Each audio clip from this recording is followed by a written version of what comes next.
You're watching the Sunoco Minor League Cricket Championship, brought to you by our 2023 partners.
Hello, ladies and gentlemen. Good morning to you, wherever you are watching around the world. Welcome to this 2023 Sunoco Minor League Cricket Championship.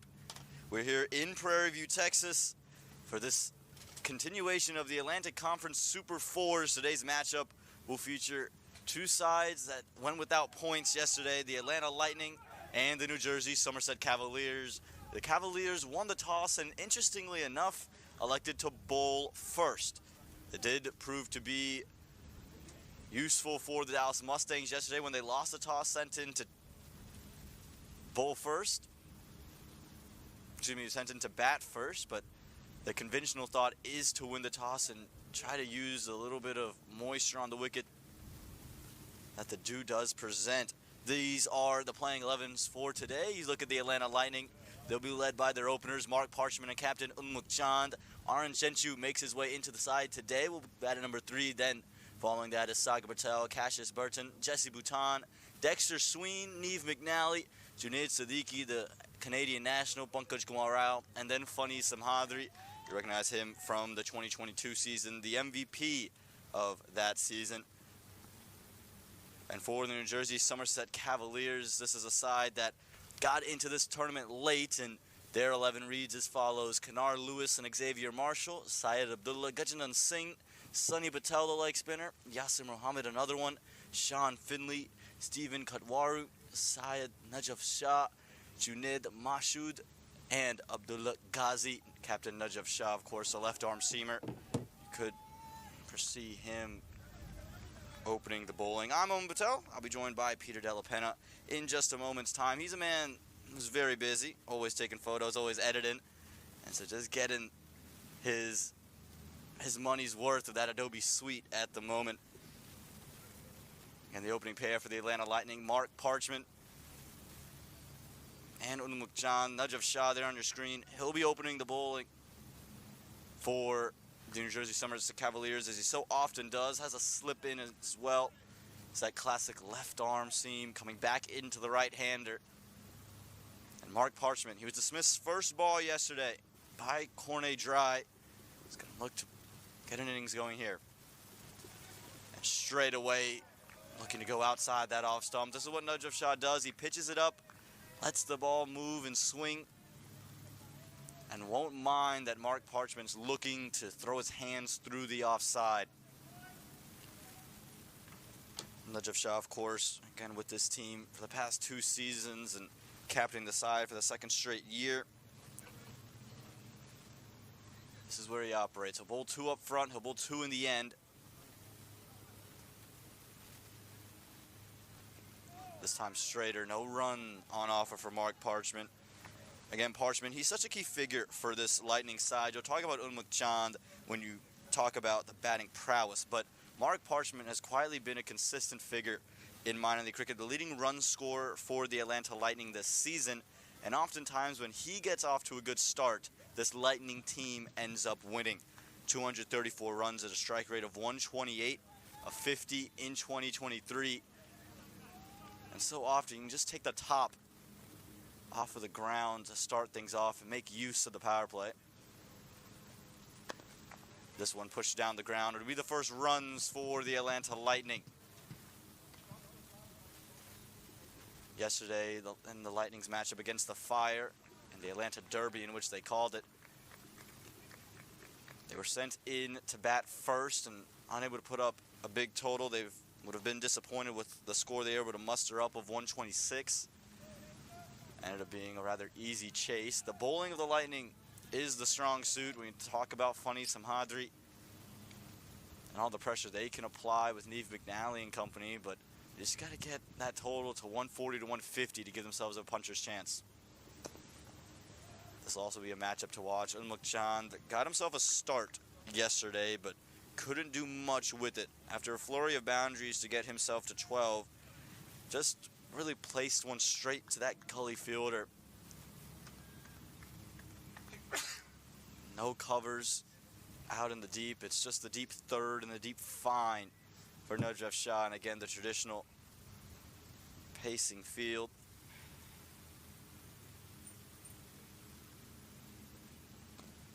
Looking to run it through point. No runs on offer.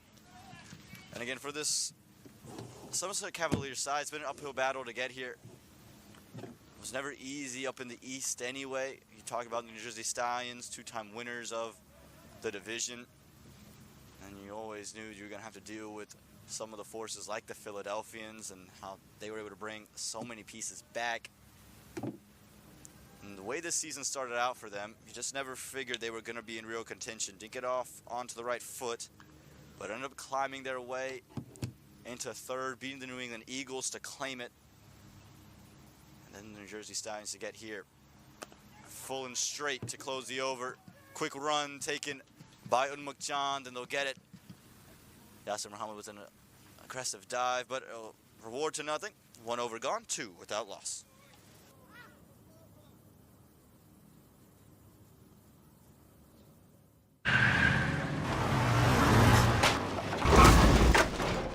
What's up, Doug? What got into you? At Sunoco, we know how to fuel peak performance. Fuel your best.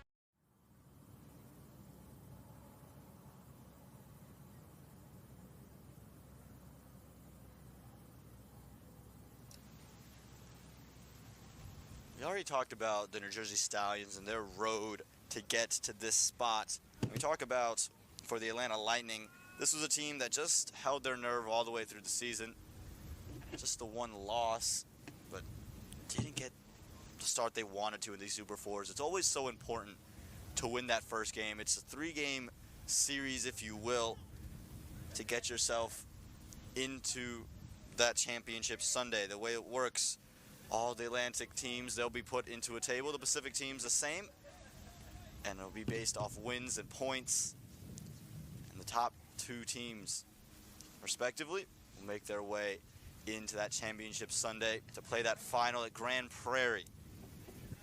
The new bowler now for the New Jersey Stallions is going to be Abdullah Ghazi. Abdullah Ghazi will operate with the slip as well. Very attacking team, these New Jersey Somerset Cavaliers. With the ball in hand, Ghazi just look to move it away from that right arm position. So who's really come on nicely for this side. Someone who's operating in that New Jersey to Maryland area up there in the Northeast.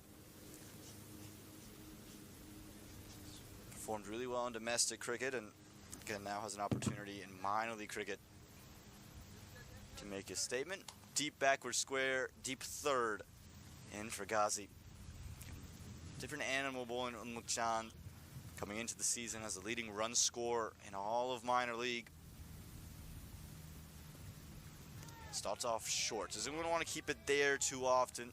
Again, does get movement. That's something we've seen from him, but we'll want to pitch that one up. Again, we talk about this Somerset Cavaliers side. They're a unit. They are together. You get that feeling anytime they're on the field. Any situation, there's always energy. They're always just looking to be aggressive and attacking, and that's kind of led to their success in this season. This one down the leg side. You can see he's trying to use a length, and we saw that be very effective on this surface yesterday when the bowlers were on a length. It was really difficult for batters to hit away. Anything full would get punished, and it took some really special shots to score on that hard length, but just that line's got to be better from Abdullah Ghazi.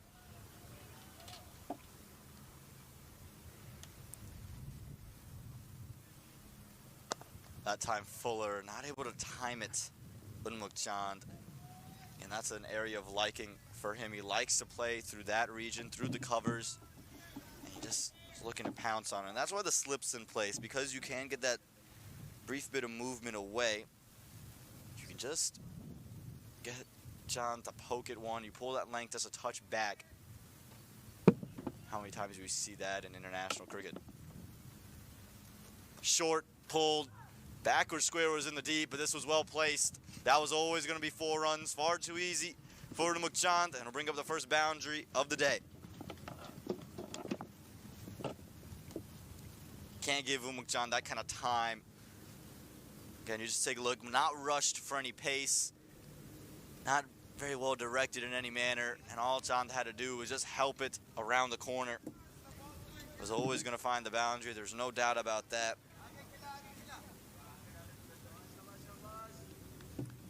So again, going to want to pitch it up. We've seen him be just too short to start off.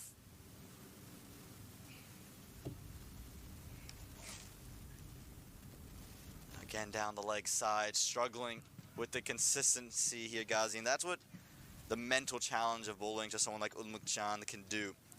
It just makes you rethink how you want to bowl and sometimes overthink the way you go about it.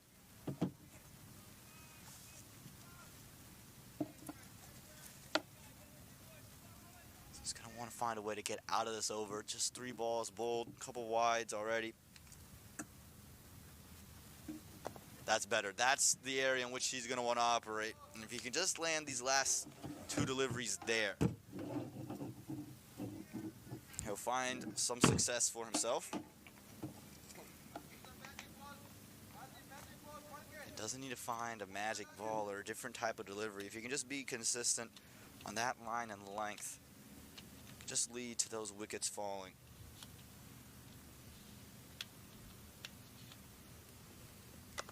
Again, short, again pulled. This time we'll find just the fielder to close out the over. The Lightning, they pick up their first boundary in it. We'll get another delivery in it and the finish out. But again, when we talk about Mark Parchment now, again, this is the leading run scorer for the Atlanta Lightning. Very, very aggressive. Has been a part of this Atlanta franchise for a while now. And again, there's almost curiosity as to why he hasn't emerged. And it's just been maybe the lack of consistency. You can see all the shots.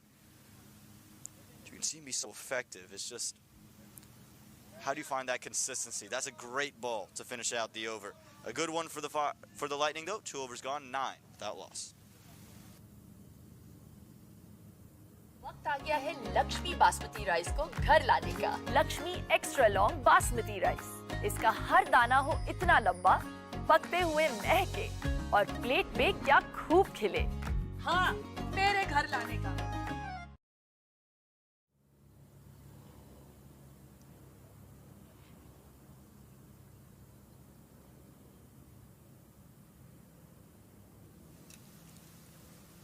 Najib Shah, again, like we said, is going to probably get the first 2 and the last 2. Could possibly think him bowling 17, 19, 18, 20. He's going to be part of that mix. And he likes to lead from the front, both at the beginning and the end. And a good start here for the Somerset Cavaliers. They'll be happy. 2 overs, 9 runs. Bowling into Mukchand. It's a good delivery there, getting him to just fetch outside the off stump.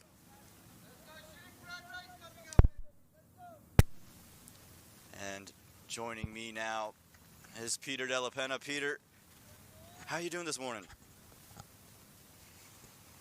You left out my sunscreen routine. Said I was giving the Adobe Suite a workout and the photography stuff, but my banana boat, you forgot about that. How can you forget about the banana boat there? It's a scorcher here in Prairie View. Sun baking and just running through everything at the moment. You're going to need plenty of sunscreen. You'll see all the players dressed up in their sunscreen as well. For Najib Shah, it's a good start to the over. Again, this is what he can do in trouble. A batter like Unmukchand, who likes to free his hands, likes to play through the line of the ball with just that little nip back. We saw Roman Rice for the Mustangs have similar success at this end of the ground. This one cut, but again, struggling with timing so far is Chand, and you can see it's just frustrating for him. Hasn't been the type of season we've grown accustomed to seeing from Chand. Usually such a free-flowing player. As we mentioned, coming into the year, the leading run scorer in all of minor league cricket. But since making the move from Silicon Valley, hasn't found the goods as the captain of the Lightning. Slower, finds a little maybe glove on the way through, but again, this is just the experience of Najaf's shot.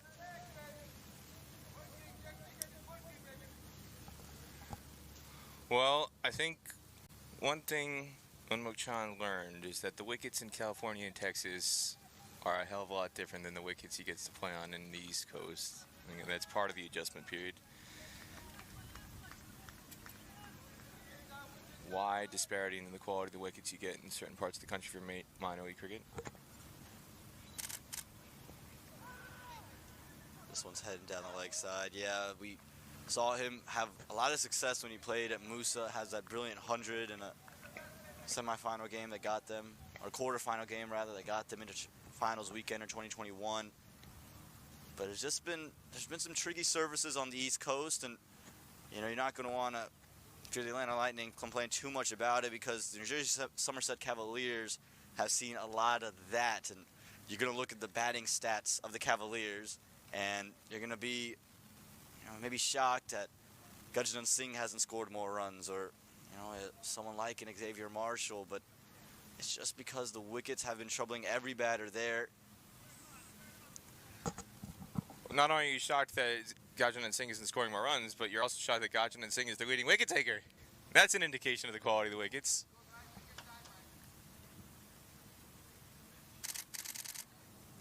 Again, down the leg side. This time it's going to be a wide. You can see him attacking the legs, but you mentioned it. This has been an interesting year up in this Eastern Division. Yes, the Philadelphians are back. We expected them to be in the playoffs. Got their first playoff berth after finishing third, but it's been about the bowlers up in the East, where it's usually a conference that's been dominated by the batters. You think of the Dominic Rickies and the you know, the Christopher Barnwells. You think about the big hitters and how they've come from the East, and how this year has been more about the bowling, and not just the pace bowling, but the spinners. As this one will get through the infield. John picked the slower one early this time, got through backward point, and fetches himself 4 runs.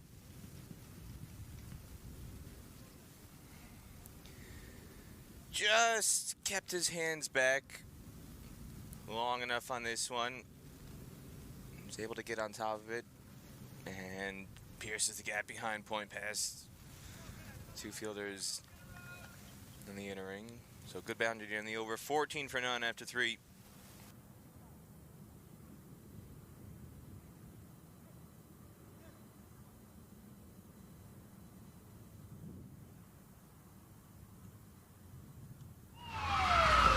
Took that last corner pretty quick. Sir, I need one hand on the roof, one hand on the pump. Timeout for Sunoco Go Rewards. Keep pumping. With new Sunoco Go Rewards, when you fuel, you save, because rewards come first.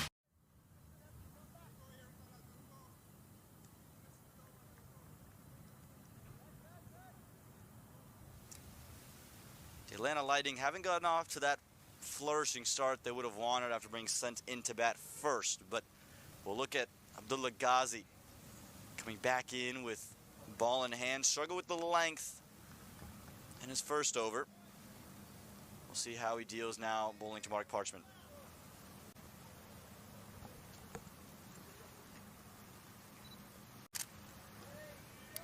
Staying wide outside the arms of Parchment there, and again, it's got to be a frustrating start for these two bats who, again, are just so accustomed to hitting through the line and being free-flowing that they've just been kind of roped in early on. And there's still plenty of time.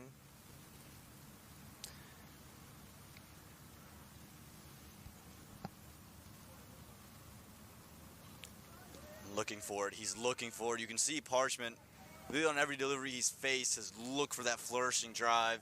And now with Ghazi, with this length, he's now very aggressive, and again, it's just troubling the batters.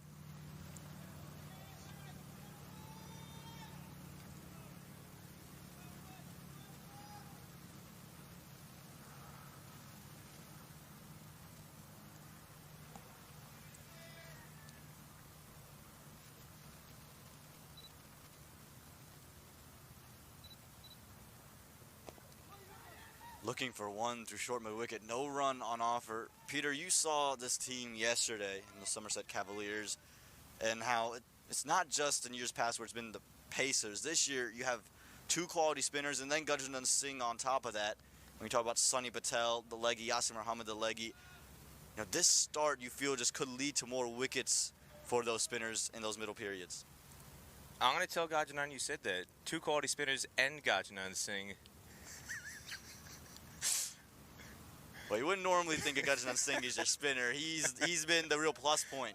He just proves to his ability to adjust and help the team in any way. But when you think of the spinners, you think of Sunny Patel, you think of Yasir Muhammad, and then you look at the list. It's, well, Gurjendra Singh, you got to keep him in there. Well, and the other thing that's remarkable about what they're going to have to deal with this weekend, Sadman Zafar, Canadian star, he's in Bermuda right now. This one's finally gotten through the infield. Just misses the length this time. It'll be 4 through covers and a welcome 4 for Mark Parchment. It just gets the pressure to release.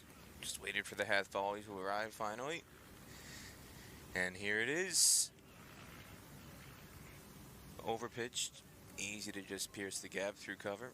Yeah, Sadman Zafar, 14 wickets for him on the season for the Cavaliers. And he's not here.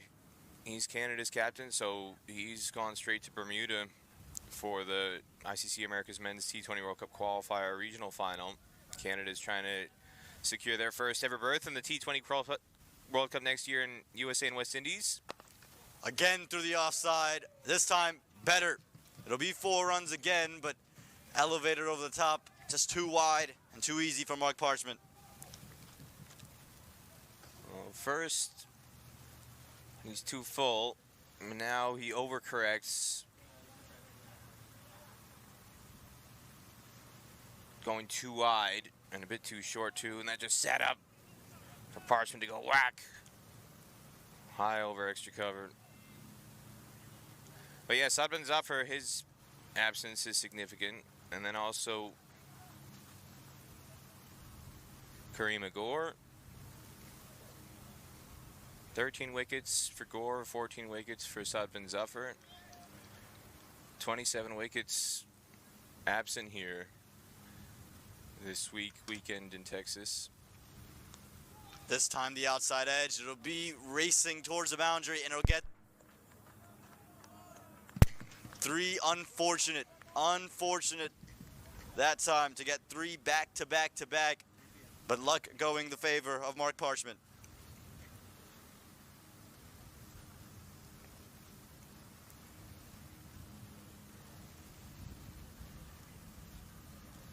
They'll take him. No slip in place, so easy 4. 12 runs in the over, 26 for none after 4.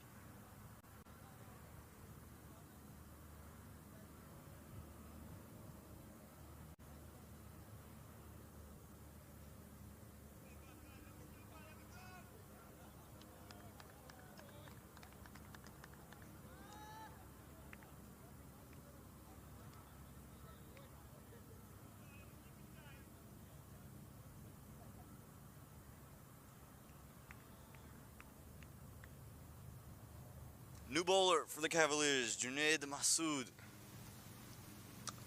We'll start off with a boundary.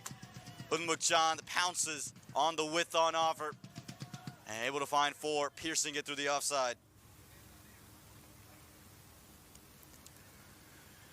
And you wonder how much the Cavs are rattled mentally from the forfeit. For those not tuning in yesterday or not hearing the news overnight, the fact that they won, they beat the Philadelphians by 9 runs, but because they fielded an ineligible player, they can only have 1 overseas, excuse me. And they fielded 2 overseas players according to the minor league cricket regulations. They played both Chandrapal Hemraj and Kenara Lewis. You can only play 1 overseas. They played 2, so that meant that one of them was ineligible. So even though they won on the field by 9 runs, that match was ruled a forfeit. And you wonder how much that can affect the team mentally, how it might rattle them, disrupt their focus, and you wonder if that's having an impact in this early part of play. This one strays for wide. You're absolutely right, Peter. When you talk about this team, you got to just let that one go. You got to forget about it. You played someone ineligible. Shouldn't count. It doesn't count. And you don't get a point for what you thought was a win. But the thing about that is, yeah, you forfeit the game. It doesn't affect your net run rate. And if you win these 2 games, you have an opportunity to still give yourself a chance. And I think that's what they got to focus on. They can't change what's already happened. Just give yourself a chance and do what you can. It's a good comeback here. Well, and the other thing to keep in mind about it, too, is in spite of the forfeit, they know they're good enough to win. They won on the field of play. So they've got the ingredients in spite of the fact that, again, they're without Kareem Agor, Sabin Zafar. You can only pick one of Hemraj or Kenara Lewis. Can't have them both on the field. So they've had some hurdles to climb. Lewis is in the lineup today. And you mentioned, that they feel like they're good enough because they've won the game. But, speaking to Yasir Muhammad before he came down to Texas, and he said that this team feels like they can beat anybody in the competition. They've said after they beat Empire State late in the season, they feel that they're in such a rhythm that they're the best that they've been and they can go and compete. So this is a very confident ball club here. They just have to get over the hurdle of what happened yesterday. As it's run to 3rd man for a single.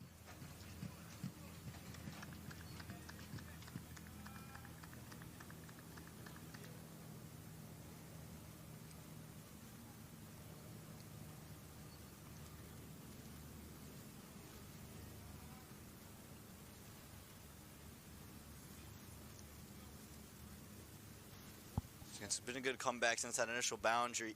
Just 2 runs coming from the over since. Has to get out of it nice and tidy, pulling the Parchment. Beat the outside edge. A good comeback, this from Masood, to get out of the over with just 6 runs given. 5 overs gone, 32 without loss. वक्त आ गया है Lakshmi basmati rice को घर लाने का। Lakshmi extra long basmati rice. इसका हर दाना हो इतना लंबा, पकते हुए महके और प्लेट में क्या खूब खिले। हाँ, मेरे घर लाने का।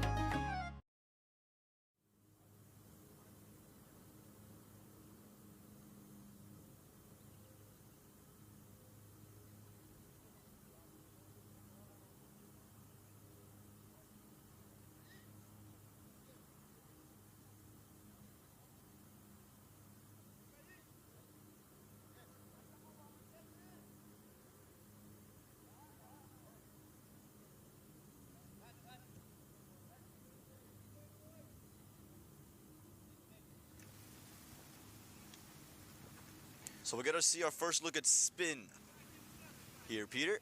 They close out the power play. It'll be Sunny Patel, the leg spinner, who has been really terrific for the side.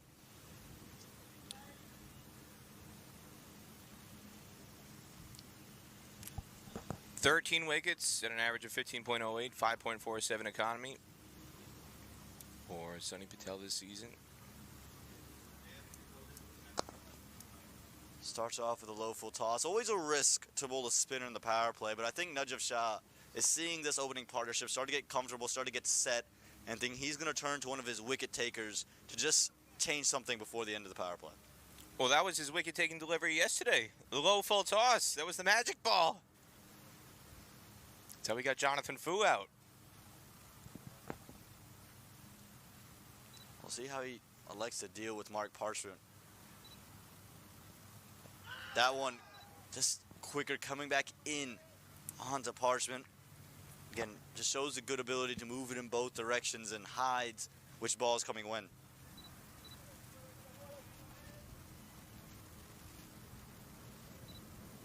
This time short, but won't find the outfield.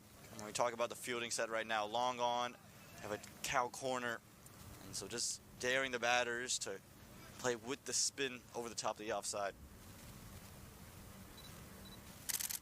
Looking to go into the leg side, to find an inside edge through fine leg. Should be a couple of runs, and it will be. And I think the Lightning would be very cautious and would have seen what the Mustangs did when they batted first. Didn't lose too many wickets early, built a partnership, and let that carry them through. Well, when McJohn was running like lightning between the wickets there, he wanted 3. Parchment was content to settle for 2. You can see how eager Chand is to get back on strike.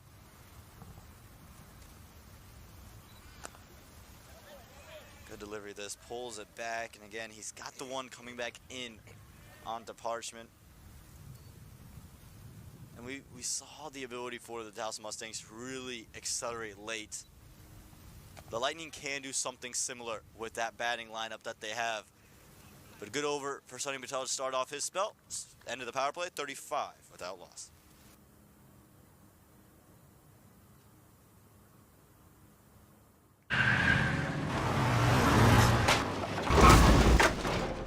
What's up, Doug? What got into you? At Sunoco, we know how to fuel peak performance. Fuel your best.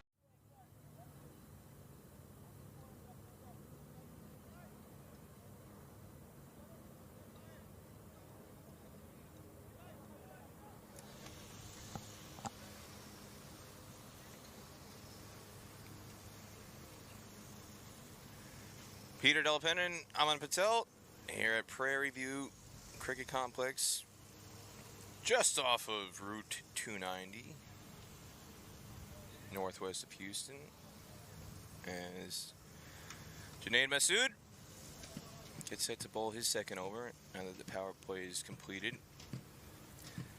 The deep mid-wicket, long on, long off, cover sweeper, and a deep third. Those are the 5 boundary riders. And a no ball is called immediately. So it means Parchment is going to have a free hit coming up. Yeah, not what Masood wanted to do. He found real rhythm after that initial boundary and was able to close things down, but now gives Parchment a free license to go big. And Parchment, someone we already know, doesn't need it. We've seen him hit some of the most extravagant strokes all over the ground.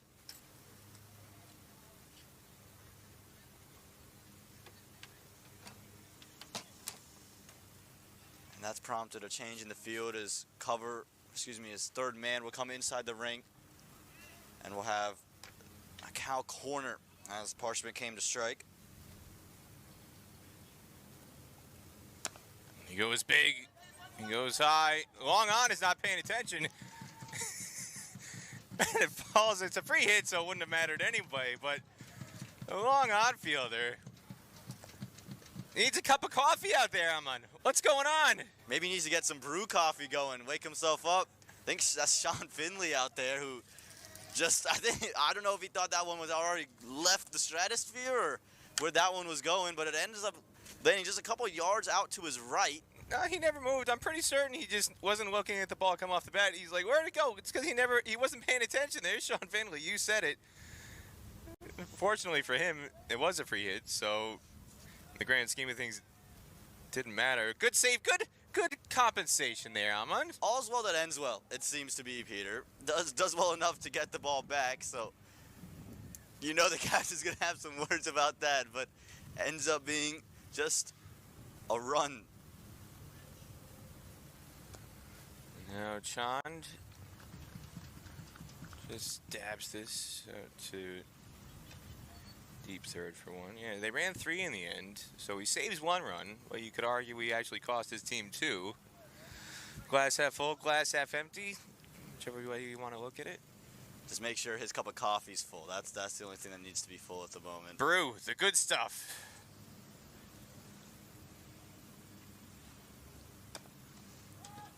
This time Parchment picks out deep mid-wicket for 1.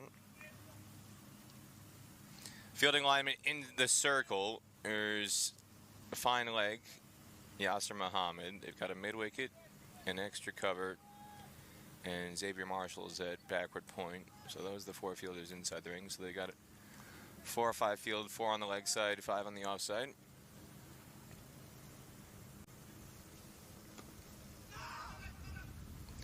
John looking to tap and run there, but the X-Man is on the spot to deny a single. Xavier Marshall, we're going to see his exploits with the bat. And I think for the Atlanta Lightning, this is really important to get this opening partnership to click. We haven't seen them bat together for a long period of time. Usually one gets out rather quickly, so to see these two in the middle post power play. Oh dear. Unmucked. What have you done? He was trying to clear. Fine leg in the ring. Yasser Muhammad, though, he's got those stretch Armstrong hands, those arms. It was never going to get past him, Amon.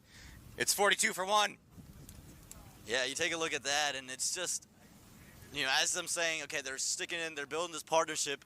John just does something we see all too often from him, this shot, but with that fine leg fielder there, yes, you just need to take him over the top, but just unable to get much bat on it, really just the inside edge. And Yasser Muhammad never going to drop it. I talked to him. He had a couple amazing boundary catches in their match against the Stallions. He says, once the ball's coming towards me, there's no doubt in my mind I'm catching it. He's got all the confidence in the world, and there was no chance he was going to drop that simple take at fine leg to dismiss it in McChand. Call that New Jersey confidence. Is that confidence you have, Peter, when you're out there in the field? That's the Garden State confidence from Yasser Muhammad. Yeah, he took a sharp catch out of deep square leg yesterday. The shot was on. Have a look at the replay again. The shot was on. Final leg up of the ring. All you got to do is just place it correctly, and it's an automatic 4. But unfortunately, he just picked out Yasser Muhammad. If he gets it 3 yards to the left or to the right, that's a boundary.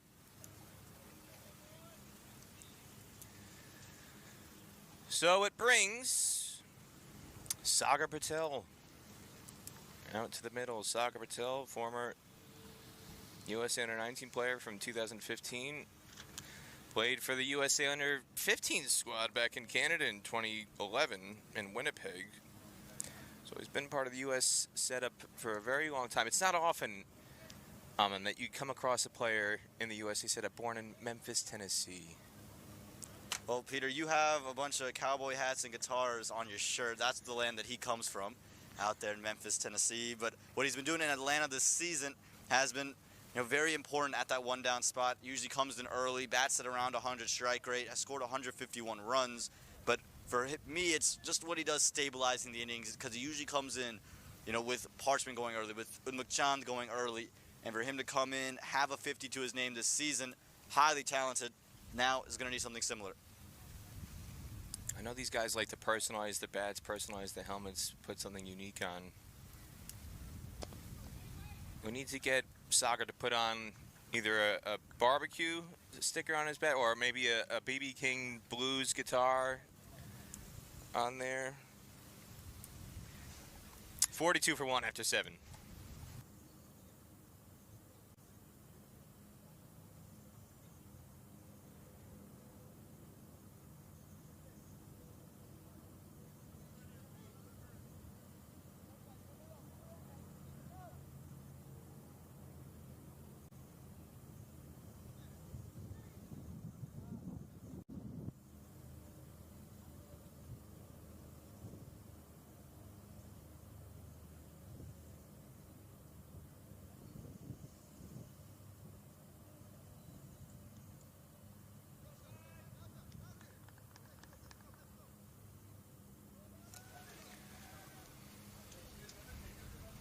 Well, we heard Aman Patel say before, his team's got some good bowlers and Gajanan Singh. Now the good bowlers and Gajanan Singh is going to come into the attack now. I'm never going to live this one down. Gajanan Singh, he's the leading wicket taker for the New Jersey Somerset Cavaliers, and the captain is elected to go to him after just the 1 over of Sunny Patel. Yeah, 15 wickets on the season. 15 wickets officially because the 3 wickets he took yesterday not recorded in the stats for the match that's forfeited, so it'll remain 15. That's what's shown on the database right now. We'll look to add 3 today. He's going to be dealing with Mark Parchment early. Sagar Patel with the non-strikers in.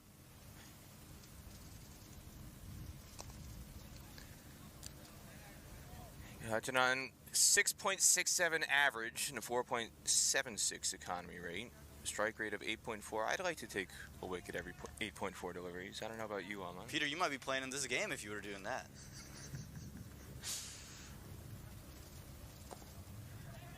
And they're going to look for 2, but Abdullah Syed coming in off the rope is going to cut that to 1. I think there would be some people who would be far more grateful on 2 levels. 1, to get me off the microphone.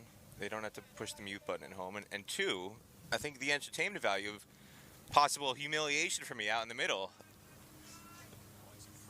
would be well worth it. Sagar Patel takes his guard. Peter, I don't know if the humiliation's coming. I have a feeling there's just going to be some stunner being taken. There's just funny things happen in cricket.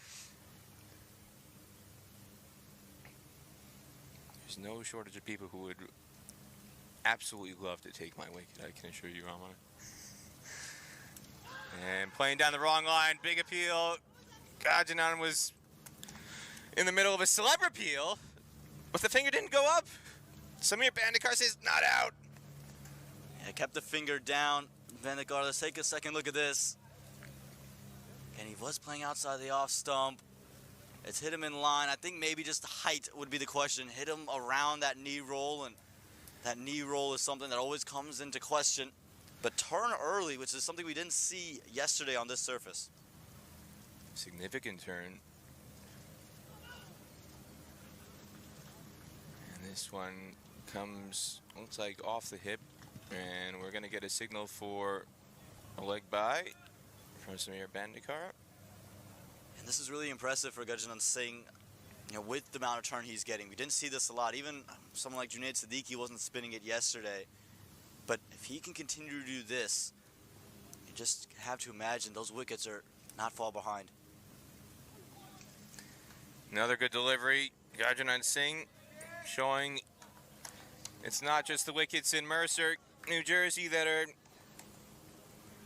providing assistance for him this season. Really tidy first over here. And chip down the track.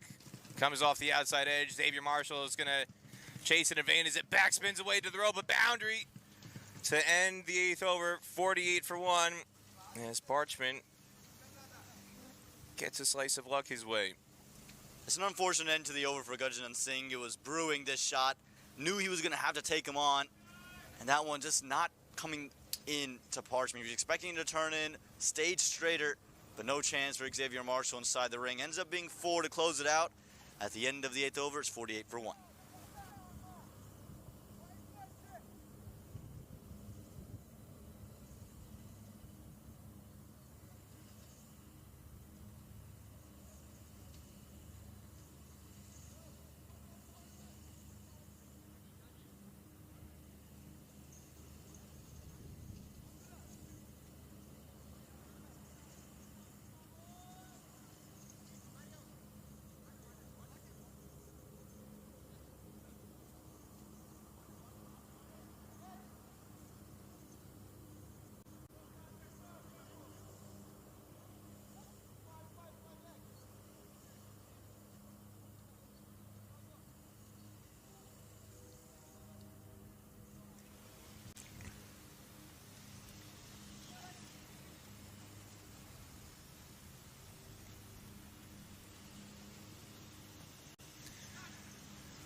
Yasser Muhammad cutting off a would-be single as we begin the 9th over here between Atlanta Lightning and New Jersey Somerset Cavaliers.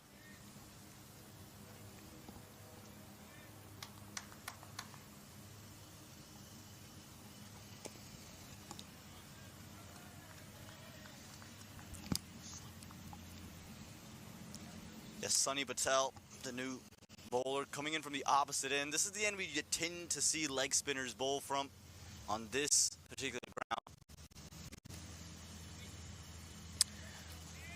I thought about a single again there, but again, Yasser Muhammad. You expect that from a youngster. A lot of energy, denying singles. It's been that way coming up through U.S. youth cricket. Always high energy. 3 times this over now. This is good stuff in the field from the Cavaliers. Meanwhile, Sagar Patel in the battle here against Sunny Patel can't get off the mark. He's trying to dance around the crease now. Be creative to try and break the shackles, but again, Sunny Patel just zips that ball in quicker and flatter. And now for the final ball of the over, Najib Shah is going to move from mid-wicket to final leg. They're going to put deep final leg out to deep square leg. Xavier Marshall rotates around. So there's a big gap in front of the square on the leg side in the ring if he wants it. And instead he goes big. He goes very big. 6. So after struggling to get off the mark, he does it in style. This is Sagar Patel's shot. We see him play it so many times. And no matter what team he's on, if he gets an opportunity to play a slog sweep, he's going to play it. He does it to perfection here. Just take a look at the length. It just sat up in the slot, was turned. But again, from that area, you gave him the license to do it with mid-wicket, not inside the ring. And he just said, thank you very much. I'll send you over the top. Another boundary to close the over. 9 gone, 54 for 1.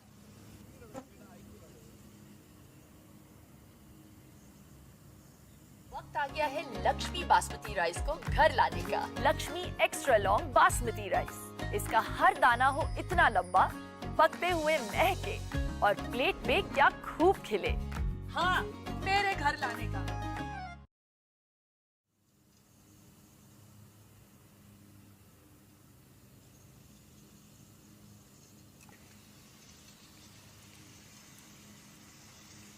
Slight delay.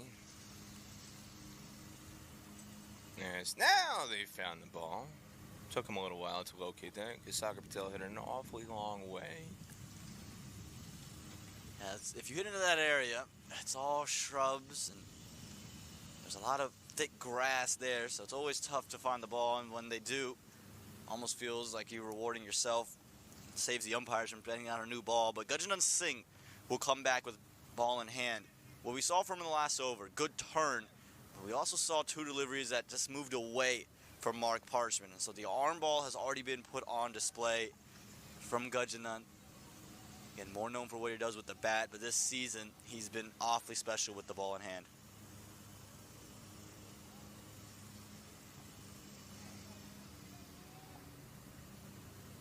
Parchment 4 boundaries so far in his innings. 3 of them came on consecutive deliveries against Dulagazi in the 4th over.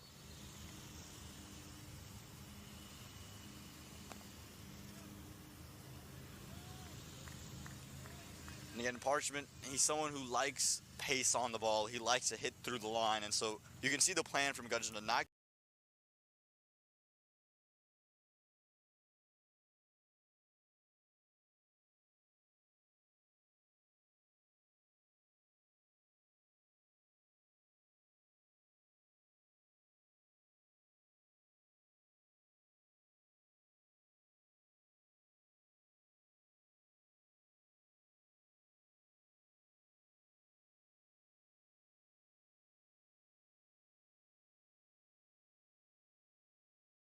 first new ball spell. He left the field after the 4th over for some treatment, and he's looking his age out there, Aman.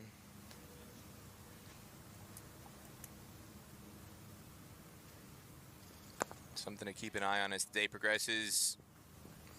And good work on the boundary to keep this to just a single for Sagar Patel.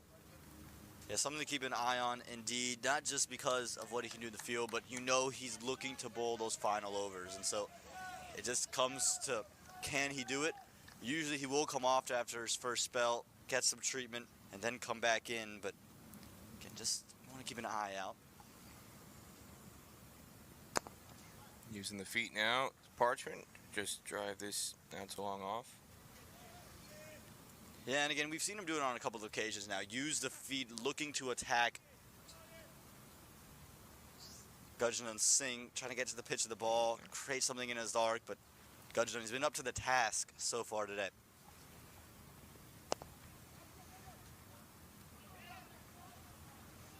Now Another single this time. 2 and the over. 58 for 1 after 10.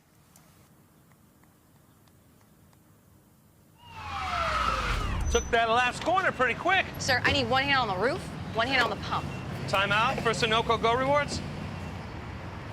Keep pumping. With new Sunoco Go rewards, when you fuel, you save, because rewards come first.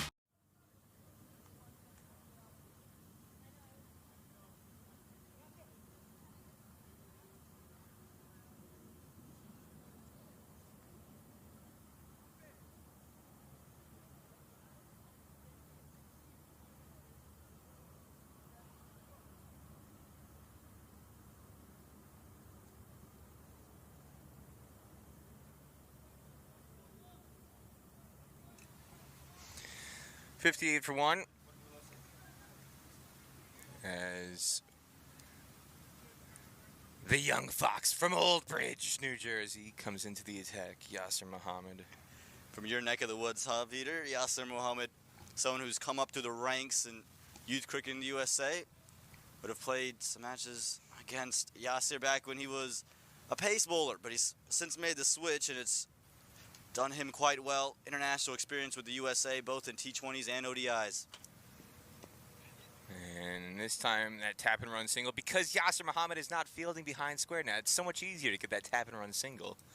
Can't field everywhere. So tell us, what was he like as a pace bowler? We know what he's like as a leg spinner. Was he that bad?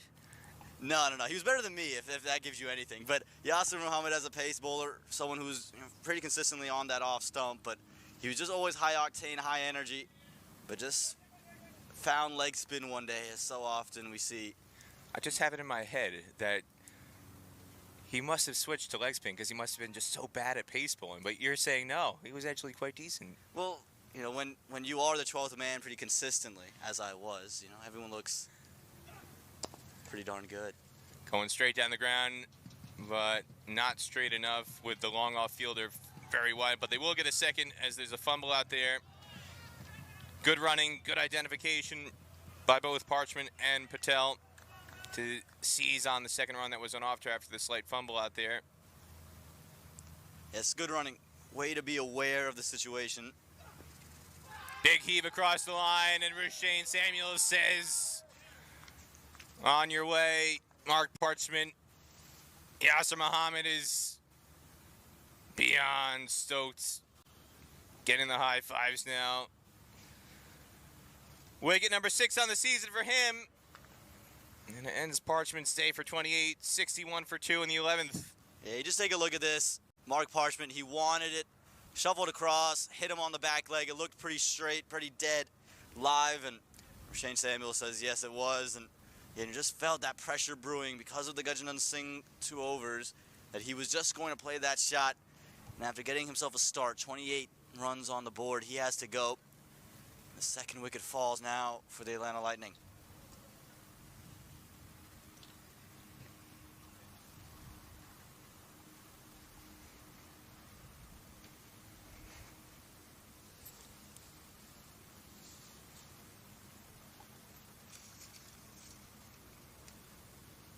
So it's going to bring Cassius Burton.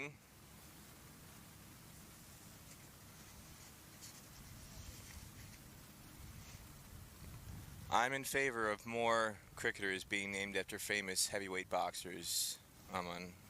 Hey, cricket's a heavyweight fight, so Cassius Burton, if you can just get a couple knockout blows early, could maybe just stifle the energy that Yasser Muhammad's brought into this side. And this has been a real off-season of acquisitions and off-season moves, and we saw a lot happening in the Central. Yasser Muhammad, one of those, moving amongst the Northeast, a member of the Manhattan Yorkers last season, has now come to the New Jersey Somerset Cavaliers and has proved a big part in this role. And again, a very promising youngster, recently was selected as a member of the Bangladesh Premier League, so he'll be headed out there.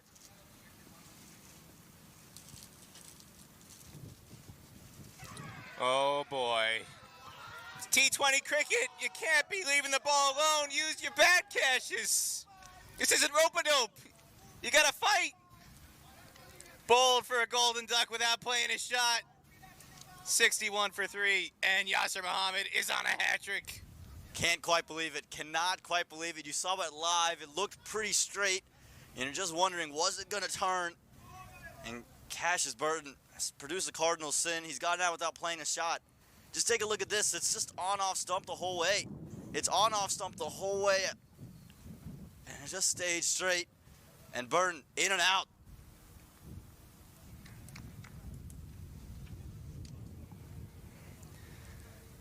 So, Yasser Muhammad with a chance at a hat trick here, number 88. Where is that number? Because Des Bryant, his favorite NFL player, and if he keeps this up, they get 2 wins here. They might be heading to Dallas, Des Bryant's old stomping grounds, not too far from AT&T Stadium, where Grand Prairie Stadium is located. As Jesse Bouton comes out to the middle to face the hat-trick ball. Yeah, you saw it on that replay there. Yasser Muhammad straight away, as soon as he saw the hands up from Burton, knew it was going to crash onto stumps. He was electric, pumped up about it. And here he is on a hat trick. I can only imagine what the celebration would be if he would get out the man who's played in the CPL, slip in place for this hat trick delivery. And too short. So onto the back foot and seeing it off is Bouton. Was the right idea, bowled the googly first up, but just, again, as has plagued him throughout his young career, just got too short. And like you mentioned, Peter, just far too easy, but all smiles for Muhammad. This time slices it to short third for none, so productive over for Yasser Muhammad, 2 wickets in it. 3 runs for the Lightning, 61 for 3 after 11.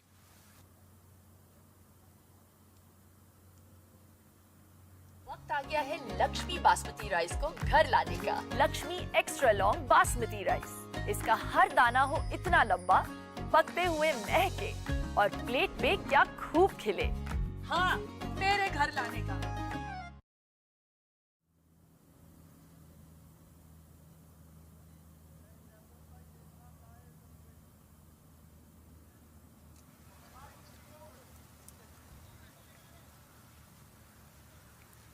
We've seen this now a couple times. Sunny Patel is switching ends yet again. He bowled his first over, this end, the Highway 290 end in the 6th over, and then he switched ends to bowl the 9th over. Now he's switching ends again for the 12th.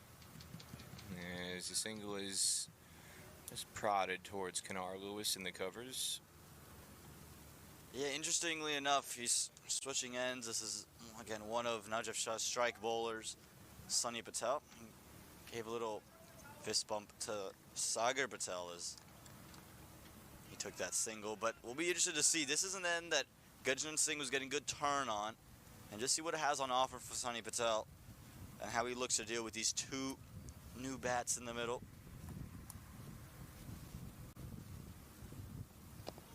Quicker and defended easily by Bouton. Comes into today 77 runs in 3 innings with a best of 39. Goes for a big strike, but it gets an inside edge out to short fine leg, and they're going to take a single but not take a second as it comes off the body towards Yasser Muhammad. And Bouton just checking his arm. He got a glancing blow on that relay from Finley. You mentioned the 39 from Jesse Bouton. Again, it will just look like 39, but it was a match-winning innings there in a real tricky situation against the Atlanta Fire. Another big heave, and Finley is going to defer to fielder out a deep square leg for 1. And what we see from Bouton is he likes to early on to play through that covers region. He's someone who can take the first couple of deliveries, but if he sticks in, just switches gears so fast. So this is the prize wicket. If you can get him out early, you can get into this lineup of Sween and McNally. Tap and run now. Kanar Lewis not interested in putting pressure on, so they'll take an easy single. A lot hotter today than it was yesterday. Got very overcast in the second part of the day yesterday. We've had a lot of rain here the last couple days. There was a lot of lightning strikes yesterday in the second half of the day, but we were able to get play in without issue. Trying to run this to third man, but can't quite get bat on it. So that'll end a 4-run over. 65 for 3 after 12.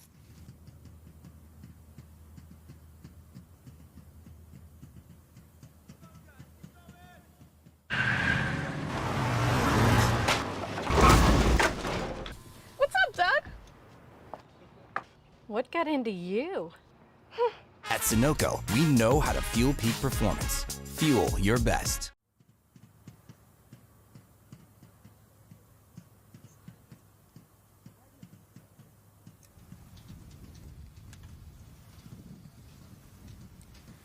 Yasser Muhammad took 2 wickets in his first over. He's got the ball in hand again now for his second over from the Prairie View A&M end, the university end. We don't have official ends here. We need to rectify that. Going big, and he's going to get wide of Ghazi out on the cover sweeper rope. It's going to go all the way for 6. Impressive shot from Bhutan. Mentioned a little while earlier, he likes to play through that extra cover region, especially in the air.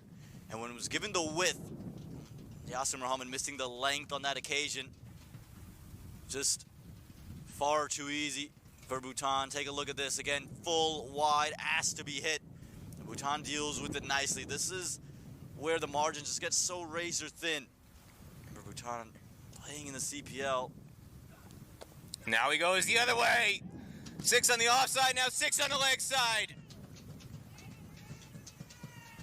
And Yasser Muhammad, after getting those 2 wickets in his first over, is greeted with 2 early 6s in this one. First time through covers, this time the conventional slog sweep. Just starting on stumps, and Bhutan says thank you very much. Not much wrong with that delivery. It's just the experience that Jesse Bhutan brings. Played, again, for the St. Lucia Kings. Someone who just carries so much intelligence, value, and skill, putting it all on display. And now the youngster under some pressure.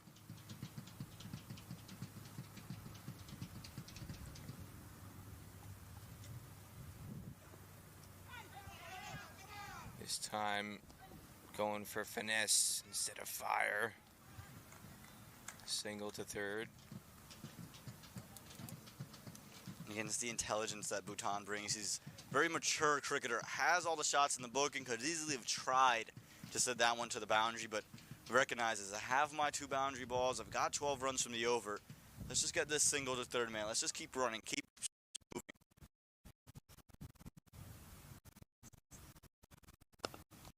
This time full toss, but winds up being okay for Muhammad as it just goes out to Abdullah Syed and a long off for 1. And this is vastly different from the Atlanta Lightning of yesterday, where they ate up so many balls. I'm sure it was a coaching point from Coach Richards and their... This is going to be a chance. Kanar Lewis settles underneath it and pouches it easily. Yasser Muhammad with 3 wickets now. The worst of his 3 deliveries that have taken wickets, but sometimes half-trackers become wicket-taking balls, and it certainly turned out that way there. Well, you mentioned the low full toss yesterday was a magic ball. This time for Yasser Muhammad ends up being the half-tracker. Got a chest bump on the way through, but again, Bhutan just frustrated with himself, knew that one deserved to be hit. He got back into position. Just, again, take a second look. Just not able to get the connection he wanted to. It was wide outside the off stump and just really sliced it. And it was that late turn, and Yasser Muhammad with the no-look too, not even looking at Kanar Lewis, just knew he was going to take it all the way through. And after a good start from Bhutan, looked to be in good nick, has to go. He got a number of starts in the CPL, but he wasn't able to convert. 15, 2 not out, and 7 in the 3 matches he played for the Kings this year. And here again, gets to 15. was looking quite feisty, but you got to be able to stay at the crease longer than that if you're going to contribute. And instead, Yasser Muhammad may have lost the battle earlier in the over, but he wins the war against Bhutan.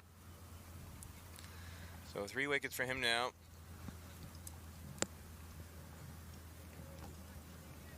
I think Siddiqui. I'm not sure.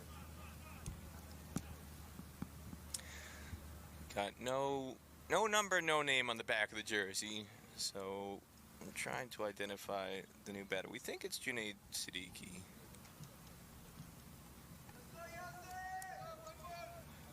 Looks like Junaid Siddiqui from my vantage point. So we got a battle of leg spinners.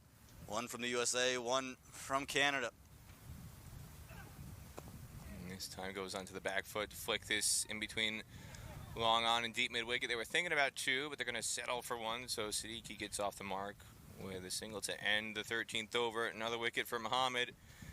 But 15 runs for the Lightning. It's 80 for 4 after 13. वक्त आ गया है Lakshmi basmati rice को घर लाने का। Lakshmi extra long basmati rice. इसका हर दाना हो इतना लंबा, पकते हुए महके और प्लेट पे क्या खूब खिले। हाँ, मेरे घर लाने का।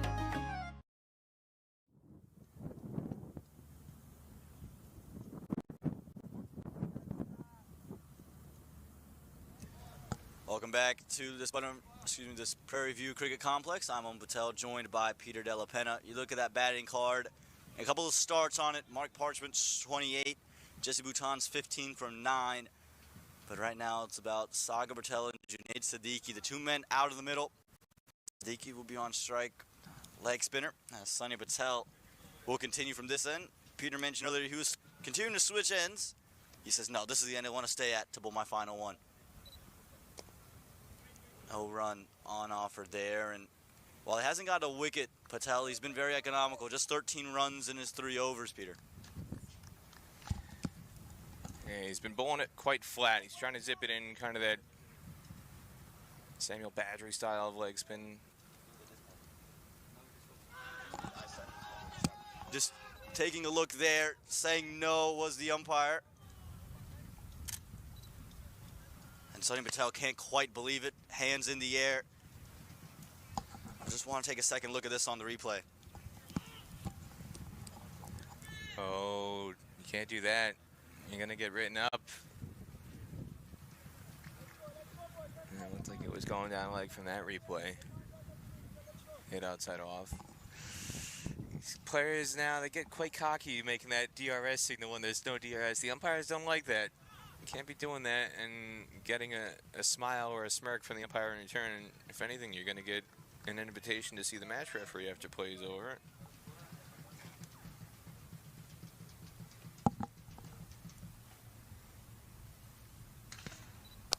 We'll have to put that out of their minds. The New Jersey Somerset Cavaliers. Control what you can control. Find a single, the Lightning. And again, this is something from the Lightning we saw yesterday. They struggled with keeping themselves together in the middle, building that partnership and getting going. They get everyone get a little bit of a start, and they throw that wicket away. And so Siddiqui in the middle now with still someone like Neve McNally to come. Just got to hold on to your wickets and look to accelerate later through the match.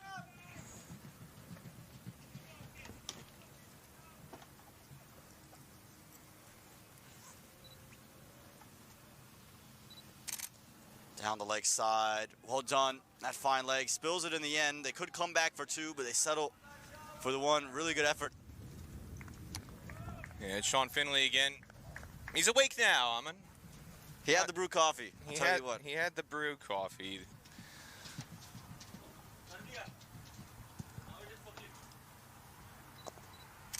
So this one's pushed down the ground. They'll pick up a single to close out the 14th over. 85 for 4.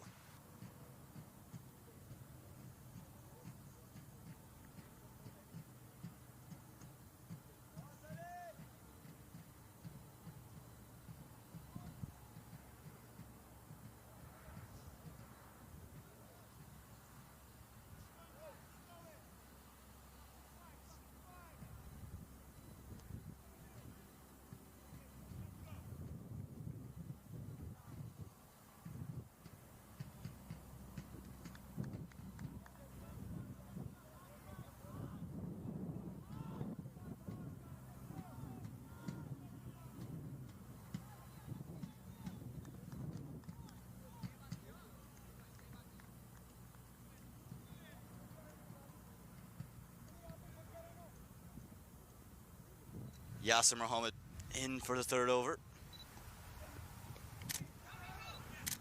And he's taken 3 wickets already, Peter. The third one will be a ball he wanted to forget, but if he could just strike one more time, the Somerset Cavaliers just feel that they're well on their way as we head towards the final 5.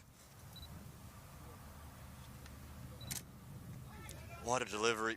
What a delivery this is proving to be from Muhammad. He's getting good turn.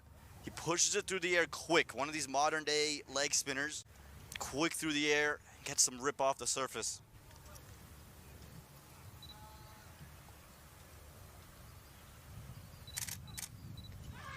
Looking for the late cut. Muhammad was excited. No one else was, but gonna smile from him. And this is where the Lightning, they've got to get out of this. They can't afford these dot balls to build up. Give your bowlers an opportunity. We saw them make 126 a game. So they figure if they can get to 140, they're still well within it. Cut, no run on offer though. A maiden here in the 15th is the last thing the Lightning would have wanted. And on the flip side, it's gold dust right now. Each dot ball for the Cavaliers. Short again, this time gets it through mid-wicket. And one of those balls that Muhammad would want back, but only leads to 1. Final delivery in his final delivery in his third over. I think the Lightning wish it was his final delivery in his spell. He's done a heck of a lot of damage and still potential to do a lot more damage with 7 balls to go. The googly just on the wrong line. Could lead to 2. They want it. Sadiqi's trapped out in the middle, but no throw comes in to close out the 15th over. 2 singles to end it. 87 for 4.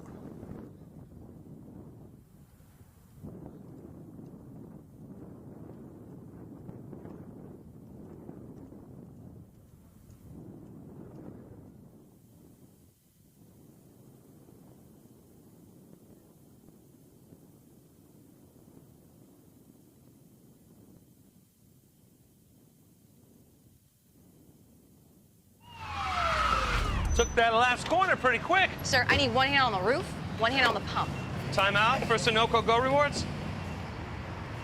Keep pumping. With new Sunoco Go rewards, when you fuel, you save, because rewards come first.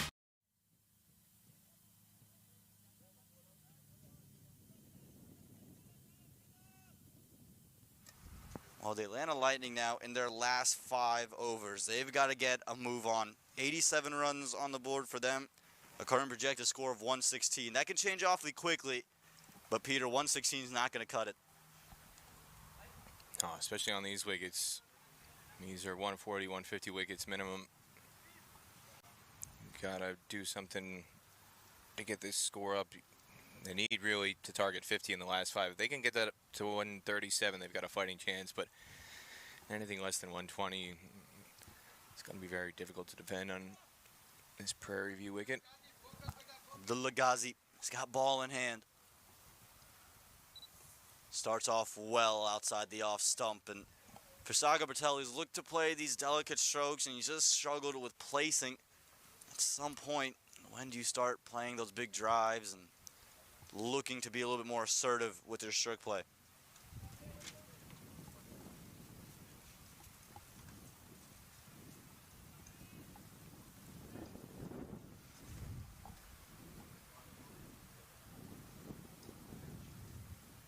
In the air, will fall short of Yasser Muhammad, who upset that he's not able to throw one in there too. But again, you can just see the high energy that he has as the Lightning scamper off for a single.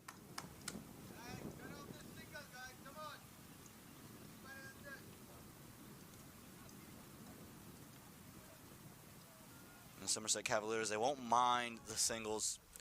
Keep them to under 120. With that batting attack that'll feature Gurjanath Singh and Kanar Lewis, Xavier Marshall, plenty of bats in there. Looking to be innovative, just not able to find it. Sagar Patel struggling to find runs, and this is what happens when you're in that hole. You just try to play yourself out of it.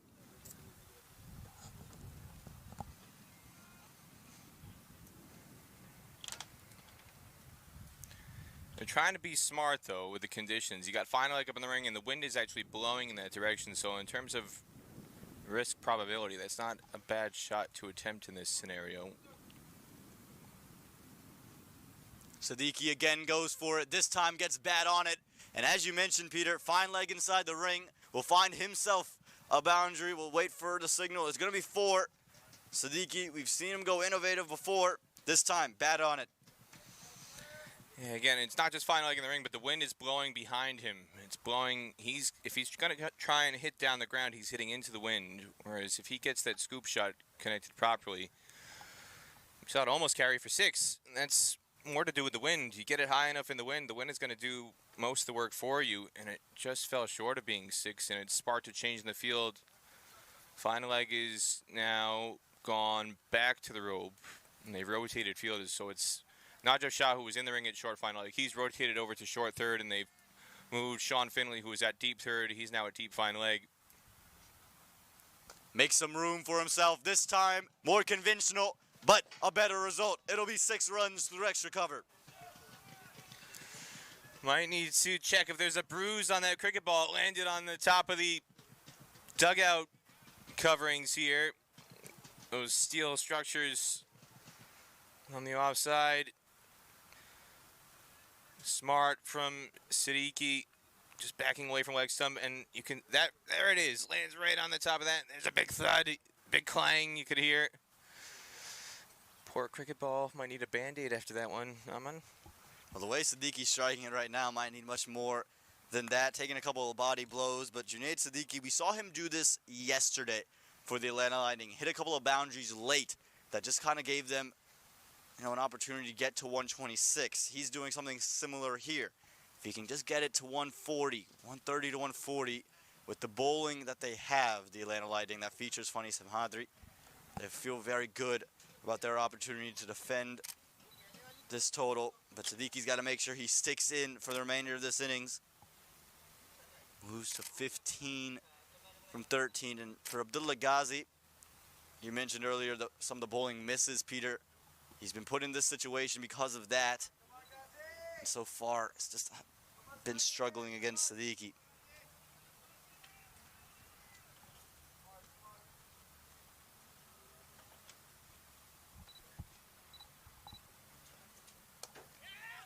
Just a tap into the leg side. They'll find 1, a productive over, 12 from it.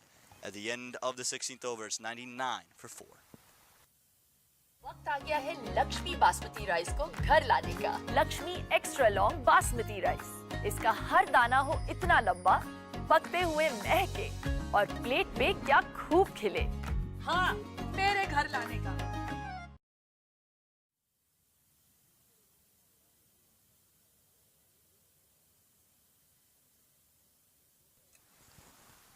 Well, Peter, Junaid Siddiqui, more known for what he does with the leg spin, has just been a catalyst in this last over for the Atlanta Lightning.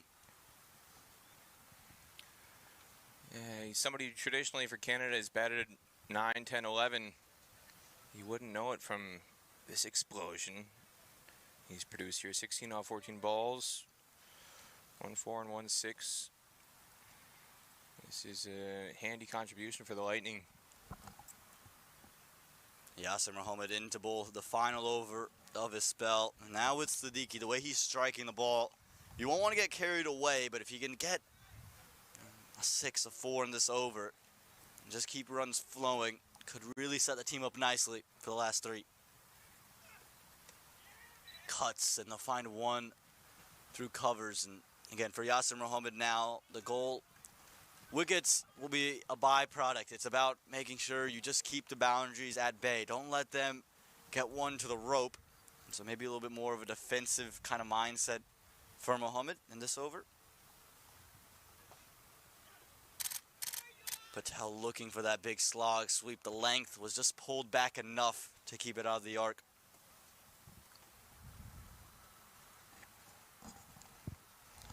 You're seeing these Shane Warne-esque howls and cries from Mohammed. Thought he had a wicket there. Hands on head, screams.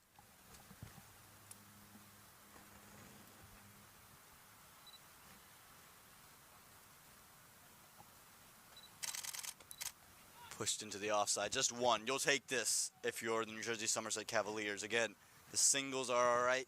Don't need to necessarily take a wicket. It would be nice to get one of these two bats out, but if you can just keep the boundaries to a minimum, you like your odds of chasing a 120 total. This one through the offside, away from that cover fielder who's got work to do. Does it well enough. They'll come back for a second. Little fumble out there on the rope, but does well enough to keep it from 4. Yeah, I think they've made up their mind. They're just going to see off this over from Yasser Muhammad. No big risks. They're going to try and target a weak link elsewhere. Ghazi's been a weak link today in the Cavaliers bowling attack. You don't want to take risks against a guy who's got 3 wickets already with 2 balls left in his spell. Looking for the big sweep. Doesn't get it, but it'll be under half of the bat. Running towards the boundary. They'll pick up 2 runs there. Still good bowling from Yasser Muhammad, even after the unluckiness there, to not give up these boundaries. Again, very important in the context of the game.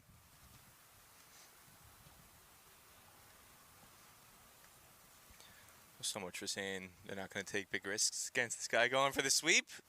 Big heave across the line. Got away with it with an under edge. 1 ball left to see off. I would just be looking to tap a single here.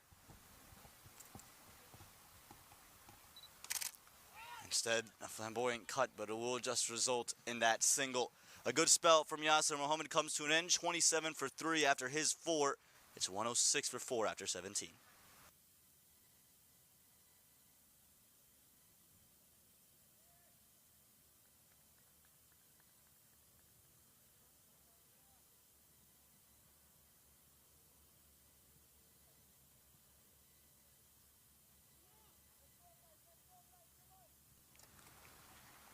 Atlanta Lightning now, they've gotten over that 3-figure mark, and they're well on their way here.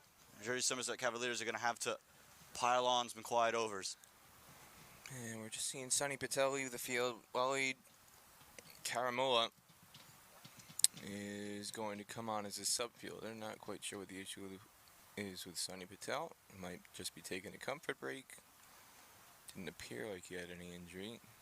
Is Adil Bhatti, who's a substitute today, he played yesterday, sticks out like a sore thumb with that dyed green hair.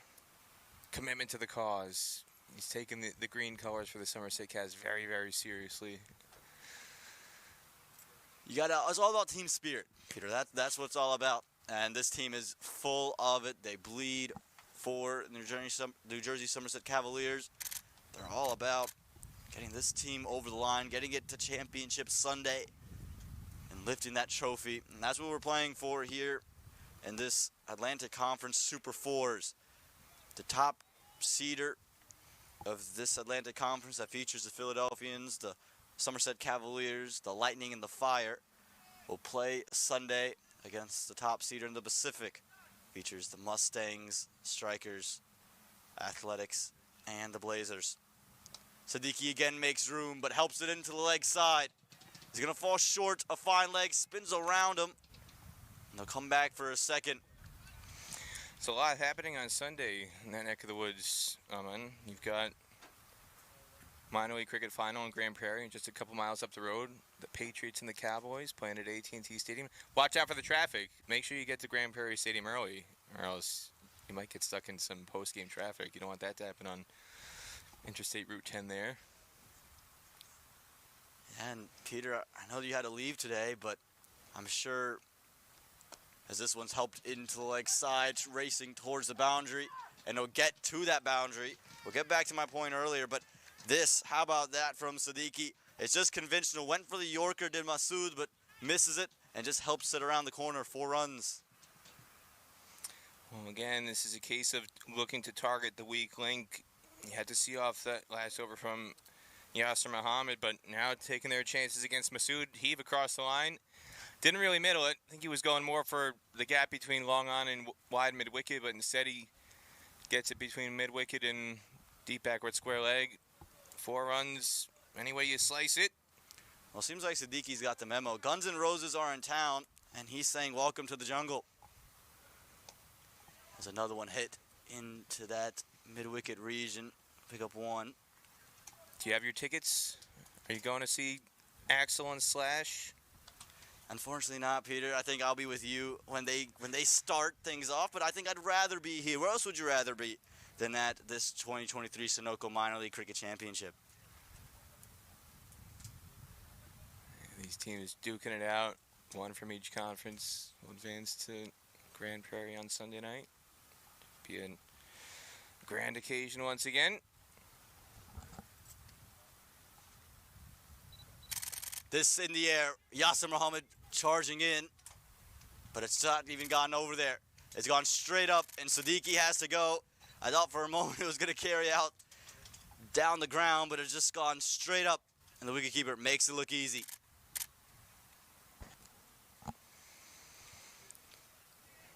Yeah, again, he's hitting into the wind, and this is illustrated by how high this went and how long it hung up in the air over the pitch.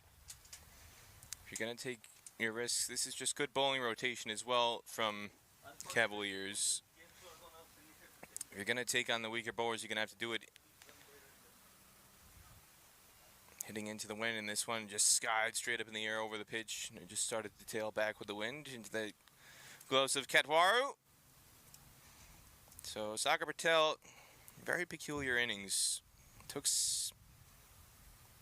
9 balls to get off the mark, hit an explosive 6, and then essentially went back into a shell the rest of the innings. Just singles the rest of the way. Very strange 17. And 113 for 5 now with 14 balls left in the innings as McNally comes to the wicket.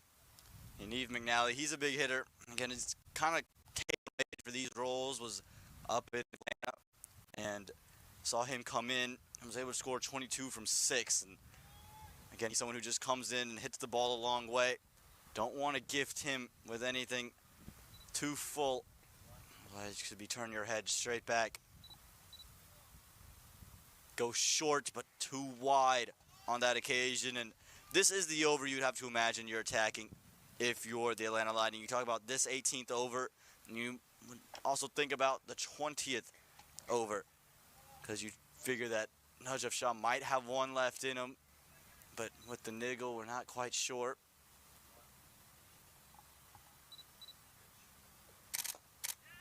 Goes down the ground, hasn't quite middled it. And then looking at 2, Siddiqui calls McNally back, says no. And they'll just get the 1 there. Good work out in the deep. Yeah, Abdullah Syed, former USA player. Made his debut in 2016 in Los Angeles. Been out of the side for quite some time since then, though.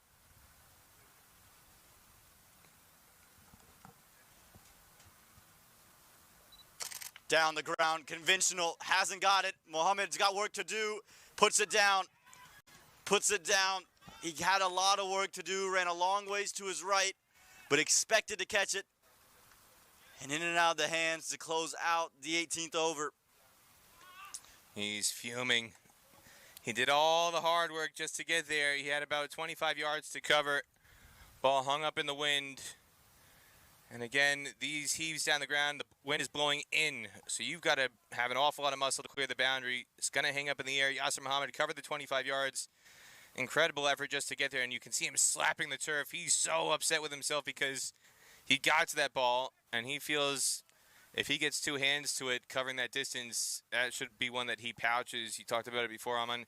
He's so athletic, takes some really sensational catches. And for another fielder, that would be a 9 out of 10 or a 10 out of 10 standard difficulty for him. That's probably a 6 or a 7 out of 10 with how athletic he is, and that's why he's so upset with himself that he didn't complete the catch. And that'll close out the 18th over, 117 for 5. And like you said, Peter, it was just the fact that he's someone that prides himself on his fielding, feels that he should take everything coming his way. And Najaf Shah, after only bowling 2 overs to start things off, will close himself out on this 3rd. Won't get an opportunity to bowl another. So curious, maybe he just wants to bowl from this end, but we'll leave an over on the table. Slower does well. Nudge of Shah again, so vastly experienced. And someone who has those cutters and those slower balls, and then that Yorker. That's the stock delivery you'd expect to see for the majority of this over. Yeah, I'm just curious to make the point about, this is the over he bowled the new ball overs from. This is maybe his preferred end, but because Yasir Muhammad bowled so well early, you couldn't leave him with overs unused. And because of that good spell from Yasir Muhammad, they wanted to bowl him 4 straight after he took 3 wickets in his first 2 overs. It meant that he didn't complete his spell bowling 4 straight until the 17th, and it means Nader Shah, instead of bowling 4 overs, he's going to have 1 unused. Curious strategy, the fact that he has his preferred end, doesn't want to deviate from that. But it could mean that they have 1 quality over that doesn't get used. Yeah, you just think about the pressure it would take off of a guy like Junaid Masood, who's having to deal with this final over, you'd presume. How much room did Siddiqui make for himself? He was maybe a set of stumps away from the stumps there, trying to just access the offside. Najib Shah not following him, and just kept it out of arm's reach.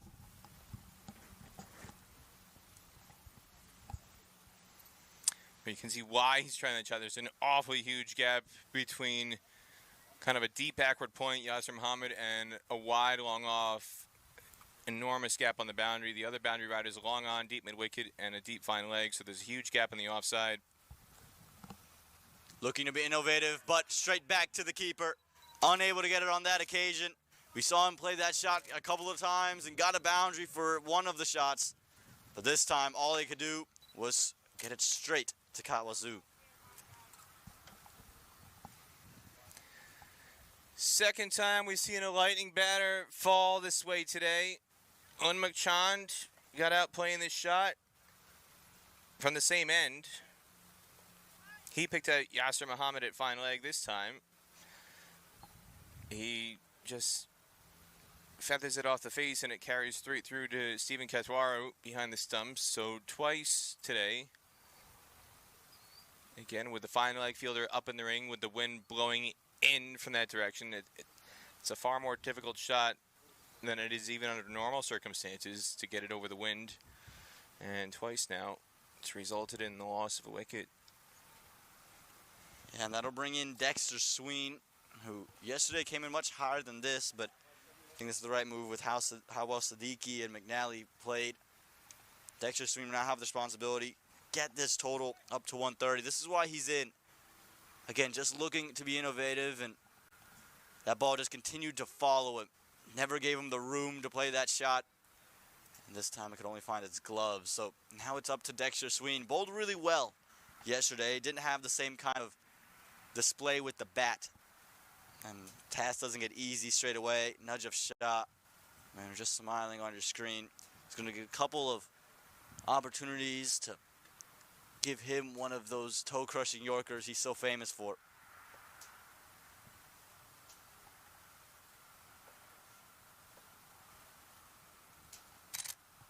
Went for it, but it ended up being a low full toss. It's in the gap. It'll just be 1 out to the fielder. McNally wants 2, and he'll get it. Good running. This is what can win you matches. Every run seems to matter, and McNally's quick response gets him home. Yeah, we saw this yesterday on the other ground. Najib Shah is just a little bit weak in terms of covering the stumps on relays. He doesn't really get into good positions, and you can always take a second run. As this one's put into leg side for a single. And that'll close out the 19th over. Dexter Sween, he'll get strike for the final over. 121 for 6.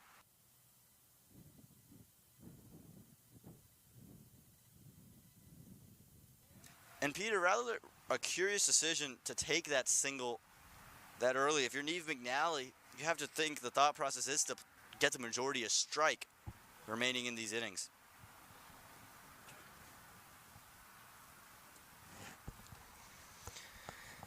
Yeah, it's a tough one because they're both new to the crease. No, Got Sween might feel he's gonna back himself here. I don't know. It's a curious call here. Junaid Masood, he's in the crosshairs now. They're gonna not bowl out guys. It's gonna be Masood who gets the final over. He bowled well in his first spell from the opposite end.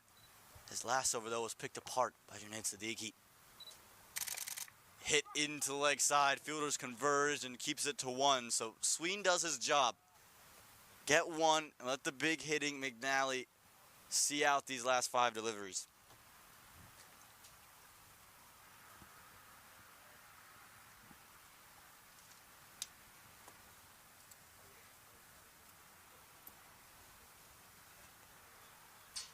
What does Masood have in store for McNally?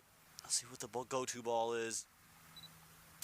It was the cutter and it was the Yorker. Well bowled. Just fetch 1. That's good. Again, Peter, you mentioned the absences of a couple of pace bowlers, and it's put guys like Masood in this kind of position, and he's responding well. A lot of gaps to fill in this lineup today. All week, really. But they're doing a good job here. Looking for that stroke down the ground. No run on offer. And you can see for McNally, he's been closer to stumps with Dexter Sween. He knows that he's trying to access the leg side, so has since changed the line. Put it outside the off stump. And that's what's called the wild swing.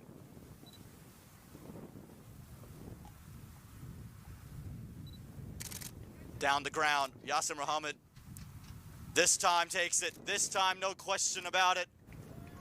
No celebration afterwards. He feels like he's just rights the wrongs of that previous drop catch.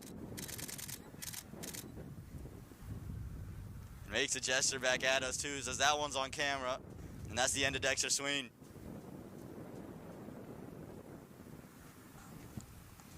Again, anytime you're driving down the ground, the ball is going to hang up in the wind. Yasir Muhammad couldn't hold on to the previous chance, but this one, good technique. Sliding, getting his hips on the ground to cushion the catch, get his head level with the ball. It's much easier to take that way. And again, I feel like you need to be a bit more creative in terms of your scoring options from this end. We saw the scoop over fine leg in the 16th over. That's where the wind is blowing. They've got fine leg up in the ring. It's going to be almost impossible to drive down the ground and clear the boundary straight down the ground, hitting into the wind. I think you're better off walking across your stumps and attempting that scoop. Well, it's Aaron Shenshu who's gotten himself off strike straight away, does his job, and now the burden will lie on Neve McNally for this final delivery. We mentioned another shot not bowling that final over.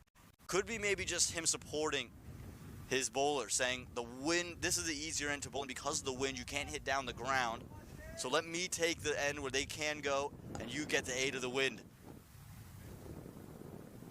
And it'll be a dot ball to close things off. Really good from Masood. Just gives up 3 runs in the over, takes a wicket. What a final over it ends up being, and the Fire are 2 runs short of where they were yesterday. Only 124 runs on the board, and the Somerset Cavaliers have got to be stoked about that. Well, I said they needed to target 137. They needed 50 off the last 5, and they wind up only getting 37, which 37 off 30 balls at this stage of the match with the platform they had is just not good enough. And going into the halfway point of this match, Cavaliers are in a very strong position. A lot of starts there on the scorecard, but not anybody really carrying on to anything significant. Parchment started off with 28 at the top, and then Junaid Siddiqui with 31 coming in later, but so many starts there, nobody really able to carry on, and especially Omnik Chand and Sagar Patel, for as many balls as they were at the crease, to have a strike rate under 100 is quite costly in the context of this game for the Lightning. And as for the Cavaliers, Yasir Muhammad, the star today, 3 wickets. He was on a hat trick at one point, and then the catch just now In the final over, he had another catch at fine leg, so good all-around performance from him, and he may yet contribute something with the bat as well. Well, the Somerset Cavaliers, all they're going to need is 125. But don't go anywhere because the Atlanta Lightning bowlers will have something to say about it. We'll get to see Yasser Muhammad and company come out to bat in just a short while here at the Prairie View Cricket Complex.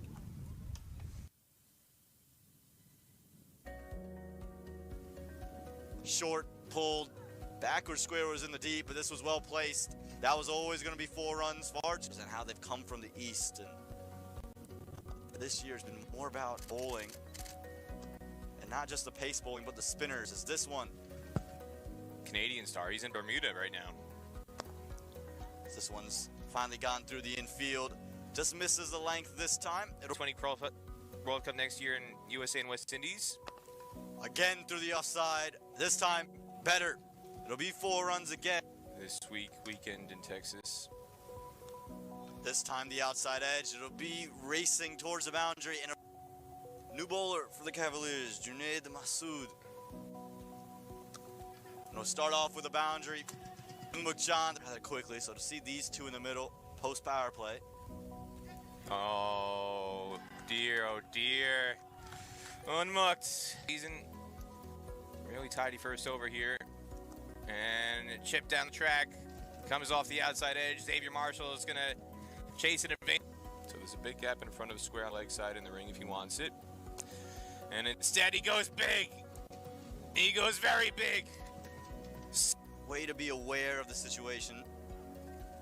Big heave across the line, and Rashane Samuels says,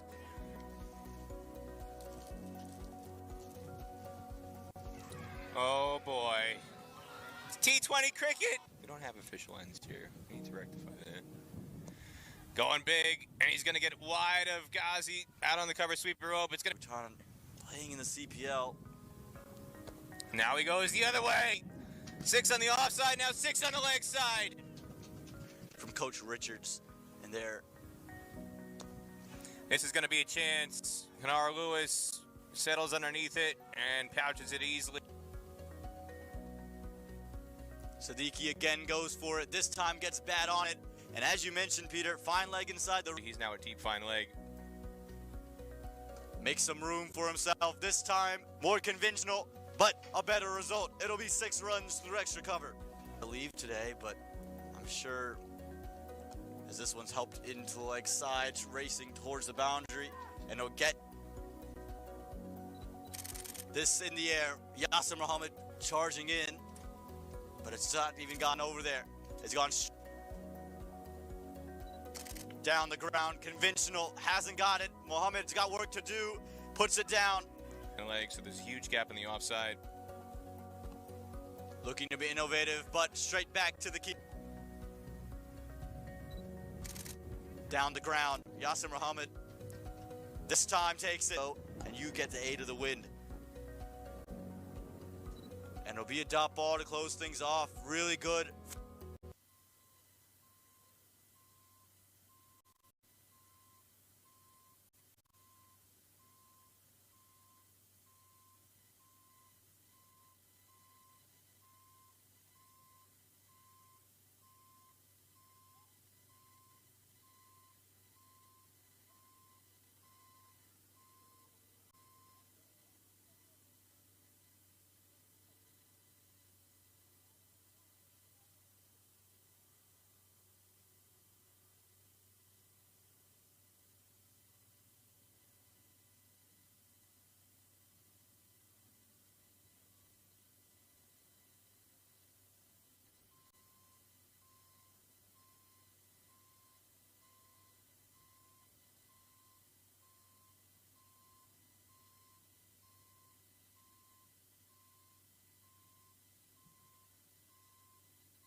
Welcome back to this 2023 Sunoco Minor League Cricket Championship. We're post the innings break where the teams have had their Lakshmi foods ready to go, revved up in this run chase are in New Jersey Somerset Cavaliers as they take on the Atlanta Lightning, needing 126 runs. The two men opening the batting, Kenar Lewis, Xavier Marshall, and you'll see Pankaj Kumar Rao with ball in hand. Aman Patel, joined by Peter Della Penna.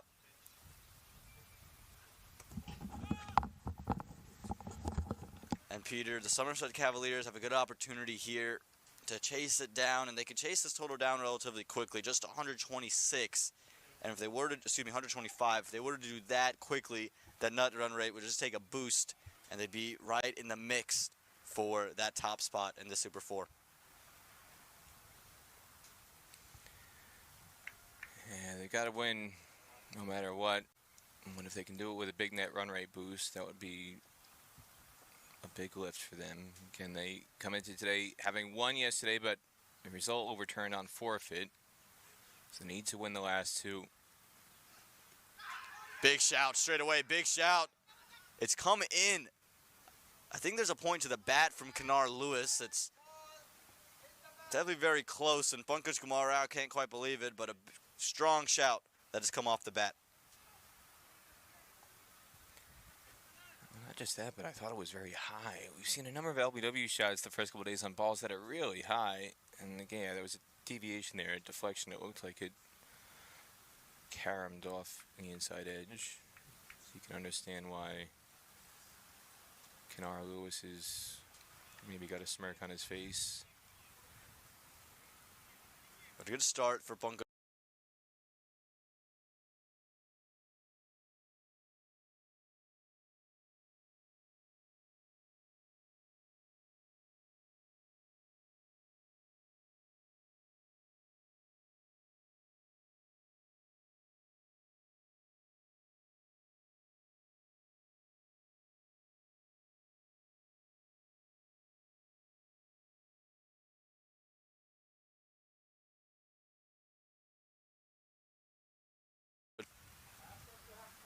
The wind has been blowing this way all day long so far.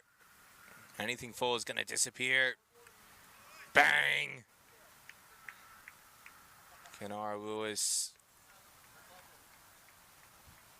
Plenty of power. I don't think he needs the help of the wind, but he'll take it. Just as an insurance policy. Always good to have some insurance, Peter. And for Kenar Lewis, you would have seen a lot of Pankaj Kumar Rao's member of the Atlanta Fire. Now the Cavaliers having to deal with him. And again down the ground. Fielder was moved into that position, but it's hit wide of him.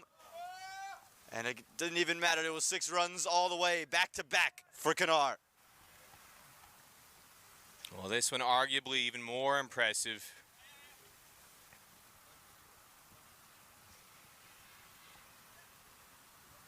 Much more difficult shot. This one right on the stumps, and he goes inside out. Just opens the wrists a little bit. And because of that fielder that was moved straighter, very clever from Kenar Lewis to just pick that wider on the boundary. Now this is something we've seen before. Kenar Lewis hits Pankaj Kumar out for a couple of boundaries and then misses out and gets out. This one hitting the inner half of the bat, just straight back down, and this is better from Pankaj Kumar. He's got to pull that length back. Kenar Lewis so good down the ground, make him play square.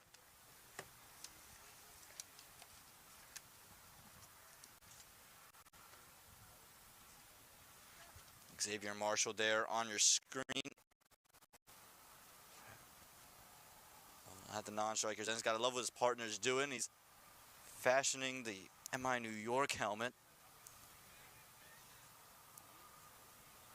Was a late addition to that side. Xavier Marshall.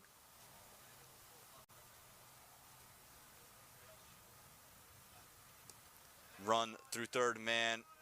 Delicate from Kenar Lewis. Smart as well. Again, doesn't need to have these heavy blows consistently.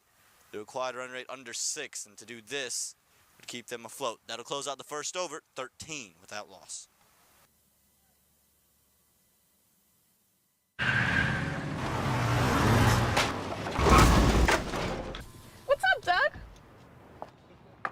What got into you?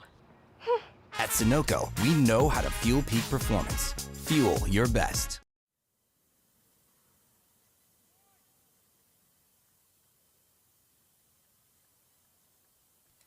Scorcher here in Prairie View, Texas, as we'll see Dexter Sween with ball in hand. Bowled well yesterday, and his length could just prove to be a little bit awkward for Kennard Lewis. Gets some shape away and operates on a good length that can just keep the ball out of arm's reach for Kennard Lewis.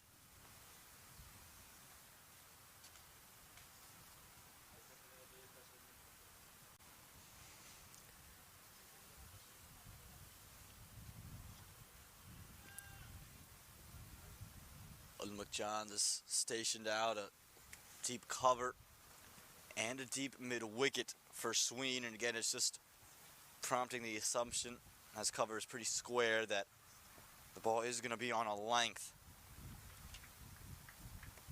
and you can see it just leaving Lewis. This is the end of the ground though, Peter, as you mentioned, the wind blowing into the batter, so tough to go straight back. It's getting a bit gustier now. Right on cue, Peter. You can hear the wind at times coming through our microphones. We're on an outdoor setup here at Prairie View. So if you listen closely enough, you'll hear the wind breaking through our wind busters. Well bowled from Sween. Again, just getting Lewis to reach forward, and this is the area where you can just create problems for even the experienced Kennard Lewis, where he just has to reach beyond himself to play a stroke.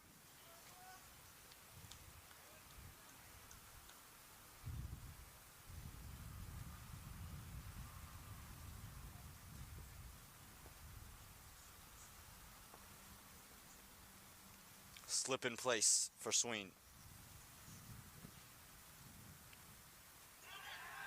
Big shout, big shout, big shout. Umpire gives it late. Umpire gives it late. Kennard Lewis has got to go. Dexter Sween, he's gotten the breakthrough early. Doesn't seem to be any objections from Kennard Lewis on the way through as well. 2-0 scores for Kennard Lewis here at playoff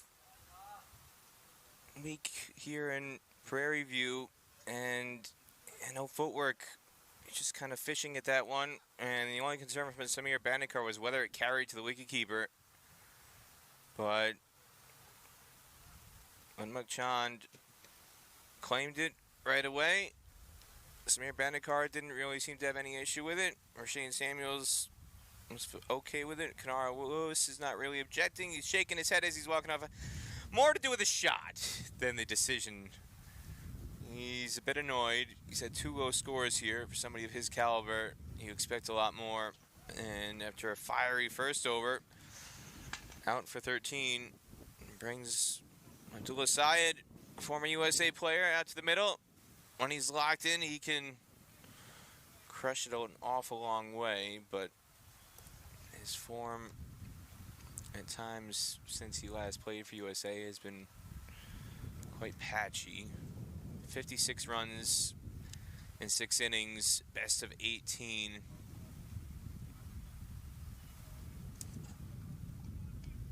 And he'll have to do it against a pretty tough bowler to deal with, Dexter Sween. Again, the length in which he bowls is just a troublesome one. And you mentioned no footwork from Kennard Lewis. That's what led to his downfall. Now Abdullah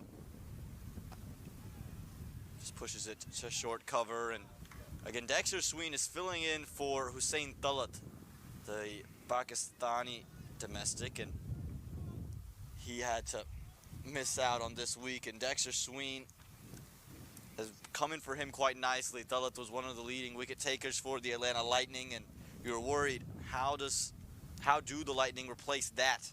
Well, Sween has been up to the task. This one hit into the air, hasn't got all of it, and it just falls away from the man inside the ring. And a lifeline given, really, to Abdullah. Cassius Burton It's playoff time. You got to die for that. Regular season, maybe you could get away with staying up, right? Playoff time, you got to lay out. Come on, my man. Put in a dive.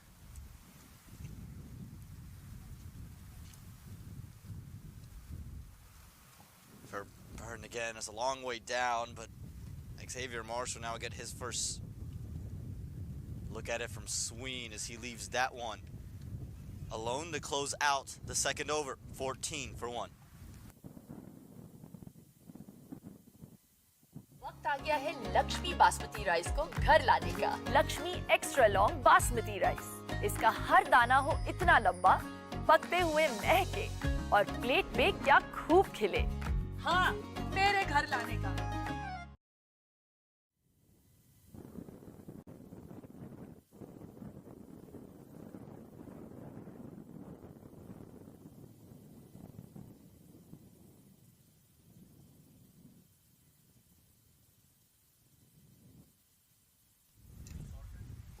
Here we go with the Atlanta Lightning. Very nearly had 2 in that over.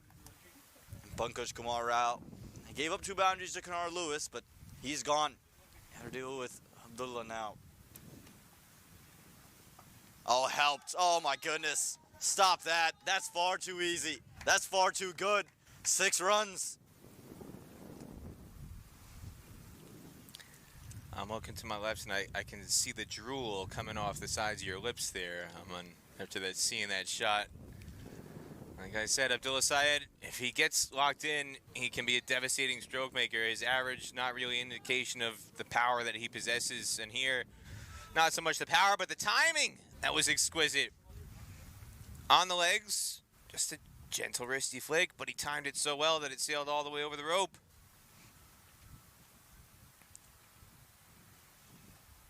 Again down the leg side, this time wide. He's got to find his line. Pankaj Kumar out. We've seen him be so consistent when playing at home, but has just kind of struggled through the early periods of this week.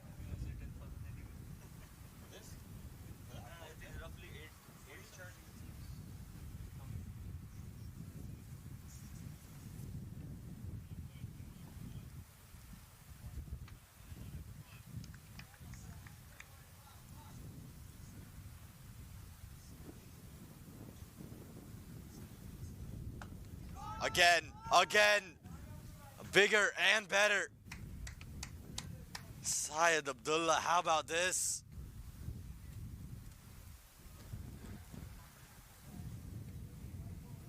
Well, we could be out to an early lunch, Shaman, if he keeps this up. Overpitched. Overmatched. Syed Abdullah talking this one. Way down the ground. It's still going. The search is on. Might have to call in reinforcements. Might have to get the state police out here. Get some Texas Rangers to help with a search and rescue operation. Where did that ball go? Third umpire's on his way out. I don't know if they're going to find that one. They need a replacement. It's an awfully long way, and that's prompted Umuk Chan to have this conversation with his bowler. I think the conversation is outside the off stump, outside the off stump. Don't let him free his arms to the leg side. He's got AAA on his back. Right now he's breaking every ball that's in sight.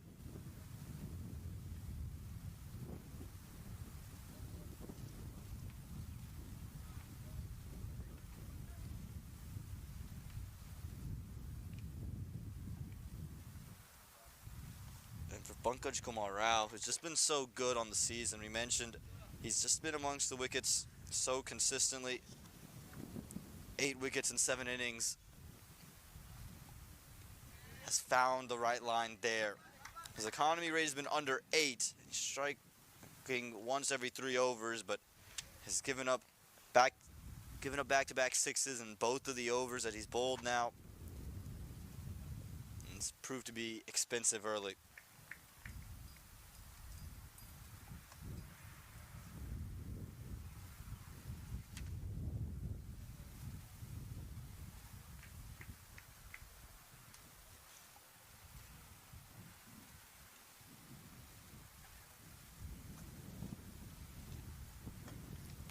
Better from Rao. That's the length.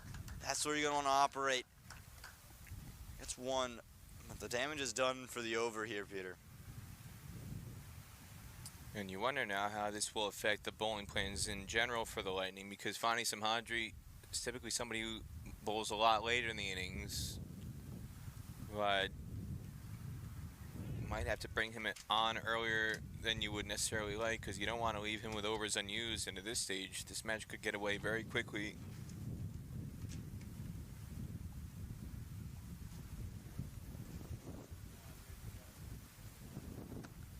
Just a second delivery Xavier Marshall has played. He's got it through the infield straight away. Won't get to the boundary rope, but it'll be two. And Xavier Marshall saying, well, I got an easy day so far. Let my partners do the big hitting. I'll just cut it for one.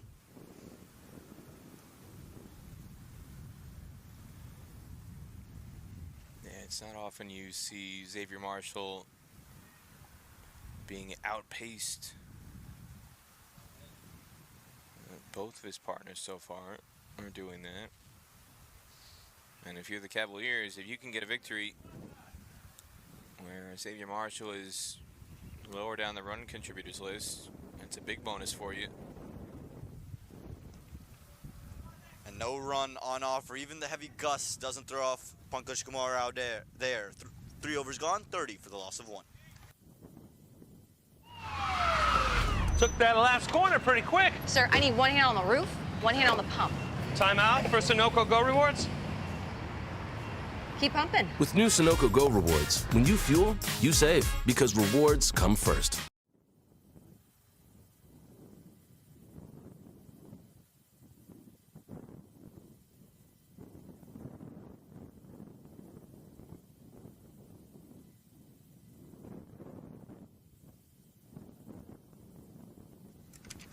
Well, gonna need an answer, and it could be Dexter Sween. And the one over in which he's bowled, he's just given up 1 run. You've heard that correctly. 29 of the other runs have come from Pankaj Kumar Rao. He nearly had the wicket of Syed Abdullah straight away. Could he just find a second wicket here?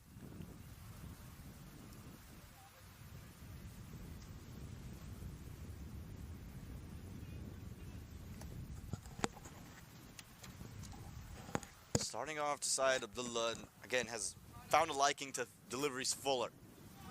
Dexter Sween was able to trouble him with the shorter ball that came up at him into the body. Surprised not to see a mid-wicket in place. Rather, you have a very straight mid-on. There's a deep mid-wicket. I just figured maybe keep someone inside the ring as well. Full helped. That's far too easy. Haven't you learned? Don't bowl there when Syed Abdullah's on strike.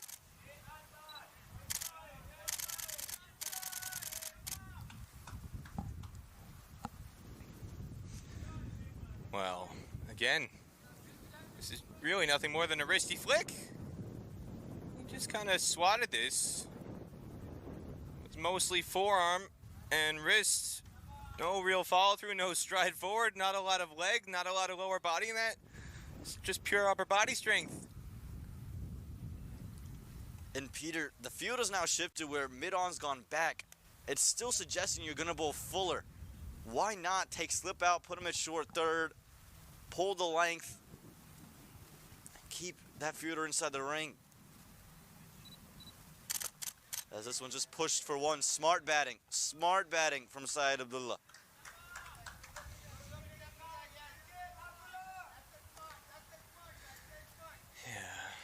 This is somebody who I feel he's at his best when he's blitzing the ball. I feel sometimes you look at him, he looks like a nightclub bouncer, and he's just built like a tank. And when you see him stroke singles, you think to yourself, Abdullah, what are you doing? Hit sixes. That's what you can do best. When he tries to restrain himself, I feel like that's when he gets out of his comfort zone. Bowled him. How about this? Dexter Sween might be struggling inside Abdullah, but Xavier Marshall, no problem. Full and straight and in and out for Xavier Marshall.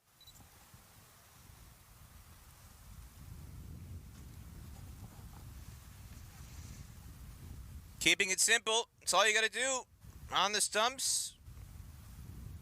And Xavier Marshall just playing fractionally across the line pays the price. He's just trying to flick that through mid-wicket a little bit, and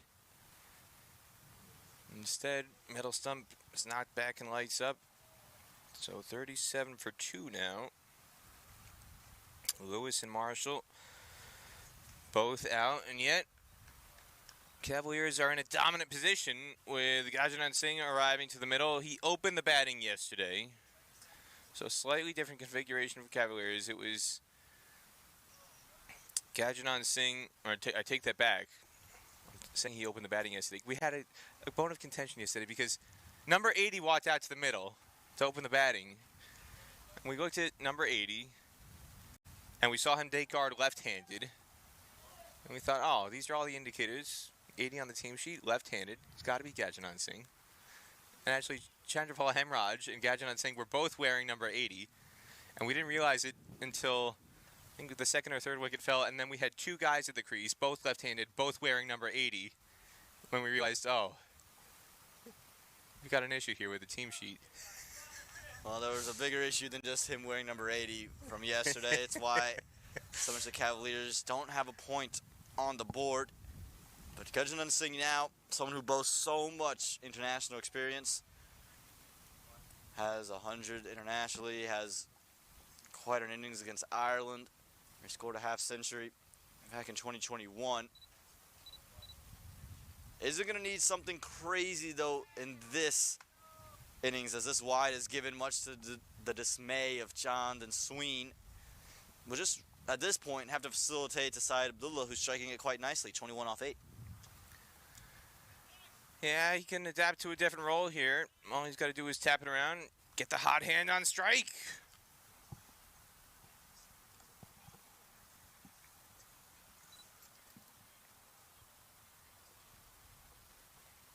And Sween has been much fuller in this over as compared to the last. That's helped him when he got Xavier Marshall. See if that continues to sing. Good delivery. Takes the outside edge, but slip was taking off. And it'll be 4 runs as it beats Udmuk Chand. This is some bowling here from Dexter Sween. Well, they had a slip in when Syed Abdullah was smashing 6s everywhere. And with a guy fresh to the crease, still facing his first legal delivery, they don't have a slip in. What's going on there, Aman? It just feels tactically there's something off right now with the Atlanta Lightning. I thought yesterday they held Funny Samhandri maybe just an over too late, when they had an opportunity to put some more pressure after a wicket fell, and that slip fielder being moved, curious decision, especially with the length that Sween is bowling, the movement he's getting off the surface, and now slip has been brought into place.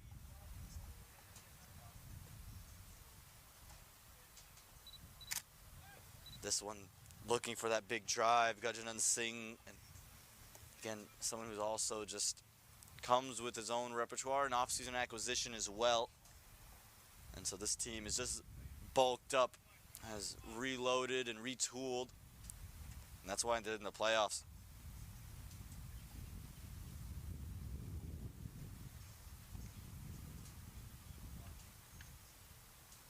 Sween, final delivery of this over. It's been a good one. Taking a wicket, deserved a second. Gets him on the pads. They'll scamper off 1. And Gajanan Singh will hold on to strike following that leg bye. 4 overs gone. And no overthrows being taken. 43 for 2. वक्त आ गया है Lakshmi basmati rice को घर लाने का। Lakshmi extra long basmati rice. इसका हर दाना हो इतना लंबा, पकते हुए महके और प्लेट पे क्या खूब खिले। हाँ, मेरे घर लाने का।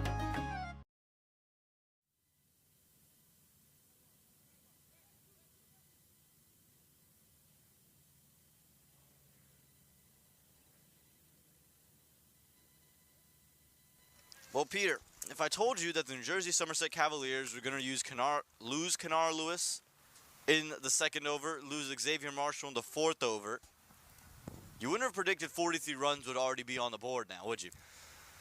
What I would say is I want somebody from the Cavaliers to pick out some Powerball numbers and some Mega Millions numbers for me. If that's the kind of luck they're having today, good fortune going their way. Powerball's up to 830 million, I think. Did anybody win last night? Don't think there was a winner, so I think there's still a chance. It's got to go up now. It was 830 last night. Let's have a look. Well, while we're looking at that, talk about someone who was the jackpot for the Atlanta Lightning. Funny Samhadri will be brought in. Again, that offseason acquisition from the Seattle Thunderbolts. He'll look to get these high scores crashing down. 925 million we're up to now, Aman. Ooh, buy your tickets, folks. And gas station's on the corner, outside the ground. You go over the overpass, just head over to that station, buy your lottery tickets. I'm going to take somebody from the Cavaliers. Help me pick out my 6 numbers tonight. Well, right now the Lightning, they've gone to their lucky number, and Funny Samadi always has that knack of taking wickets.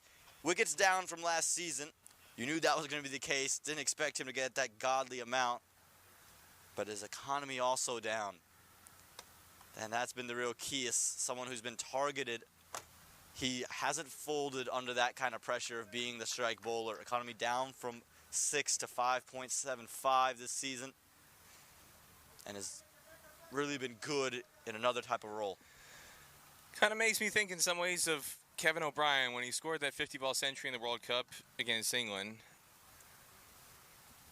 You set yourself up for failure ever after, because everybody's going to think, oh, he's going to go out and score a 50-ball century every time he goes out to bat now. And finding some Samhadri after the season he had last year, everybody's going to be thinking, oh, he's going to take 3 wickets every single match. Oh, 14 wickets? What's wrong with him? He must have gotten terrible. He's no good anymore. No, he's still a team leader in wickets. What he did last year was utterly extraordinary. That's a one-of-a-kind season. And even though the stats might not match up this year, he's still been very effective. Good delivery on the pads. Says no. Was there a bit of bat involved? I want to take a second look at this. Funny Samadi thought he had his man. I thought there was bat. It looked like a significant deviation as it passed Abdullah Said. And it looks like, again, on that angle, there was a redirection. Very, very aggressive appeal, though, from Fani Samhadri. He was convinced. For Shane Samuels, though, with a good not-out decision.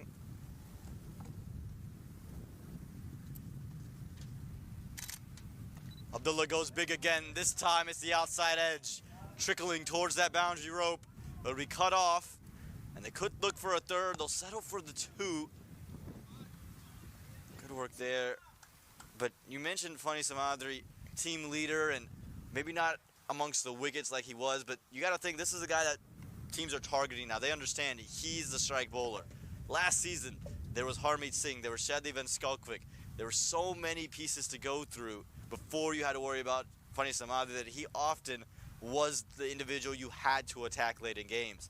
This season, he's the one they're watching for. In the air, short of the fielder, short and wide of it. But Samhadri asking all the right questions at the moment. The other thing I think of looking at this year's rosters compared to last year, Seattle Thunderbolts, they had a Miami Marlins-esque fire sale. They win the championship, boom, everybody's gone. Everyone gone. We saw Andres Kraus head over to the Dallas Mustangs. We saw Shumran Jane to the Lone Star Athletics. Harmeet Singh, the captain, to the X-Foria Giants. The lone remainer there would be, in terms of the star power, would be Shadli Van Skalkvik. As this one has been the outside edge. Gajnan Singh, good bowling from Funny Samhadri. Just 4 runs in his first over. At the end of 5 overs, it's 47 for 2.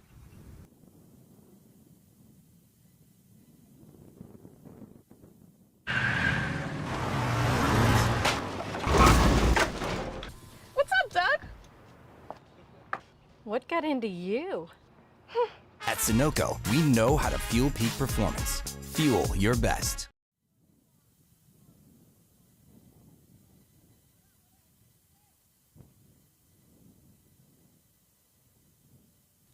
One over left in the power play, and yes, you've taken a couple of wickets, but you would have to say, Peter, that this power play belong to the Somerset Cavaliers. No, and it's belonged to Syed Abdullah, number 512, AAA. I guess they've paid their membership for the Cavaliers.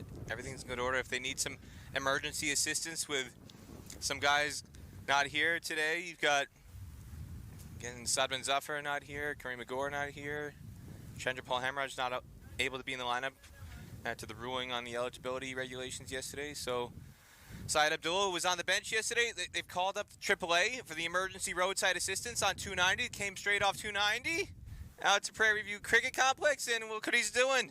Well, he was in early, and he got the job done early, 24 from 11. First signs of spin now for the Atlanta Lightning to see if they can just rattle AAA. It'll be Junaid Siddiqui, the leg spinner. Wasn't getting much turn yesterday, but a different surface.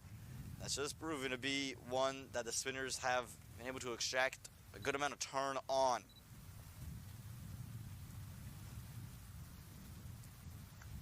Pulls out of it there, and again for Syed Abdullah, I think you mentioned that you don't want to hold yourself back and restrict yourself, but you don't need to get carried away here.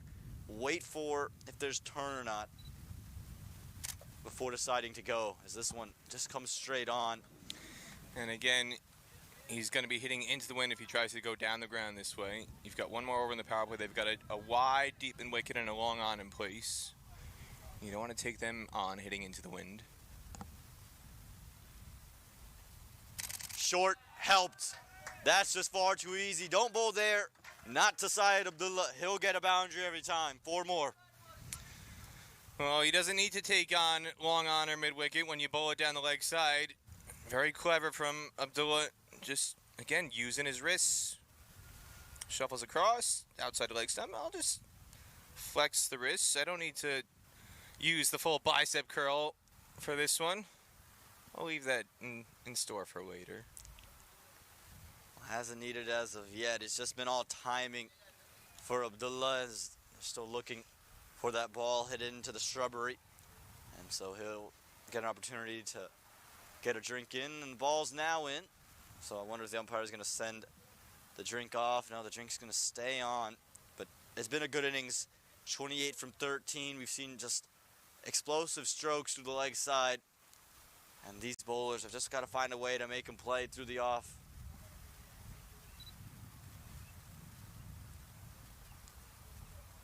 And again, he outshines Xavier Marshall. He's outshining Gajanan Singh right now. And this is big for the Somerset Cavaliers. Again, both these teams without points after yesterday. And the Atlanta, if you lose this game here, if you're either side, you're out of this Super 4. You basically are just going to play a third game to play a third game, maybe play spoiler. So a win here is crucial. As this one's pulled into the leg side. Fielder in place. We'll keep it to 1. And it's quite remarkable. Syed Abdullah, just merely a handful of matches for USA in 2016, 2017. Started off in the Audi Cup against Canada in that October of 2016, and then World Cricket League Division 4. And then his last match for USA came December of 2017 in Oman, when USA had a short bilateral tour there. He's 33 years old. He turns 34 on Saturday. So, good birthday gift for him would be getting a chance to go down to Grand Prairie, as now Gajanan Singh gets into the act at the other end. He said, I've had enough of you outshining me so far today. Abdullah, I'm going to get into the act.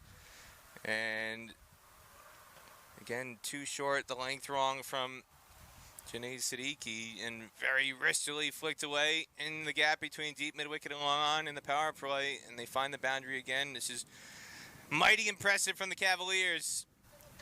Yeah, I think the impressive part has been, it's not just been raw power, it's been more timing from every player, just timing it into the gaps, putting it into good spots and middling the ball, which is something we saw the Lightning struggle with heavily. This one's cut, finds a gap again, chases on, runs for sure, 2 of them. as Aaron Senshu throws it in from the deep.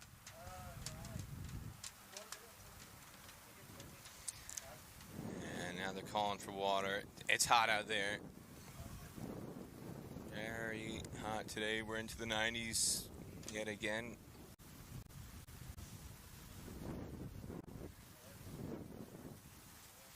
Yeah, we had Gurjit Singh walk by earlier and said, enjoying the shade, and is almost just, maybe not spiteful, but just saying, I wish I was here with you. Syed Abdullah looks to be dealing with something on that left leg of his, maybe a cramp. He fell straight to the ground. Not good to see for him. Gonna hope he can continue. We saw him call for water earlier in the over, but with 1 ball to go in the power play, he's on the ground.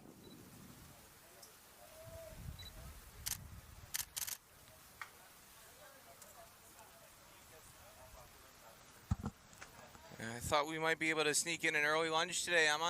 He was hitting the ball to the boundary quite quickly and getting some good help from Gurjit Singh, and now he's cramping up. And fitness, we're only on day 2 here. It's going to be tested, and for somebody who didn't play yesterday, I got to say this is a little bit surprising. You'd think he'd have fresh legs. He'd be coming in with a bit more energy and hydrated. And instead, actually, it's Abdullah Syed who's struggling out there to stay upright. And they're bringing water and rehydration out here for him now. He just has to get through this 1 ball of power play, and this is something to watch for. It's the left leg of his, and just got to make sure that he's going to be all right and can continue to bat. Don't want to see him get out if you're part of the Somerset fan base, because again, he's just striking it so well at the moment. 29 from 14. Gurjit Singh looks in good flow. And just defends it away to close off this 6th over. At the end of it, it's 58 for 2. वक्त आ गया है Lakshmi basmati rice को घर लाने का। Lakshmi extra long basmati rice. इसका हर दाना हो इतना लंबा, पकते हुए महके और प्लेट पे क्या खूब खिले। हाँ, मेरे घर लाने का।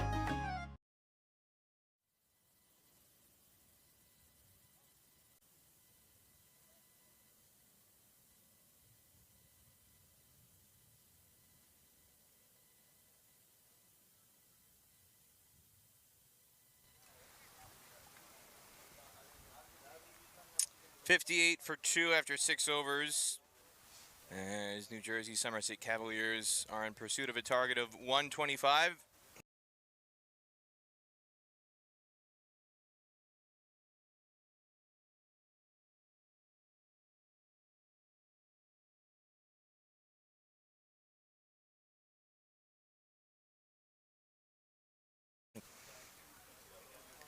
And again, both these teams in search of their first points.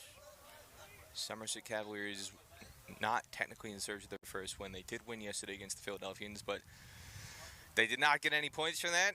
Result overturned as a result of forfeit, fielding an ineligible player. So they're trying to get their first points here as Eve McNally charges in for his first over, replacing Fani Samadri, and a wide begins his spell.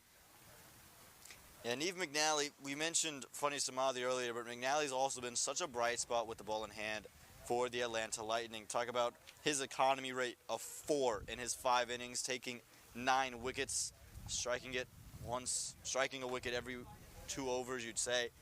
And again, he's someone who has just been so effective for Mukchand in these middle periods of the game. Just trying to run a single. The third man can't squeeze it through the gap. Samadri intercepts it. Fielding alignment right now for the Lightning. They've got a deep point. Long off, long on, deep mid-wicket, and deep square leg in place on the boundary. Inside the ring, they've got short fine leg, short third, backward point, extra cover. So nobody in front of square on the leg side in the ring.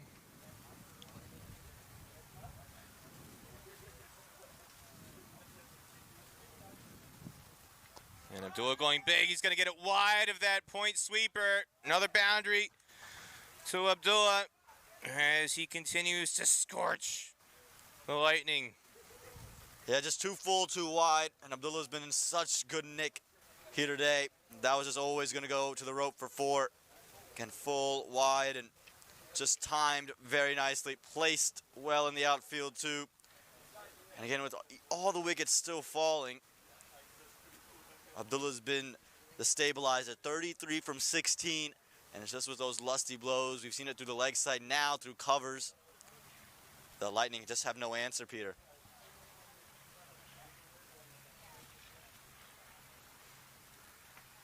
Back of a length. They're going to get a run here.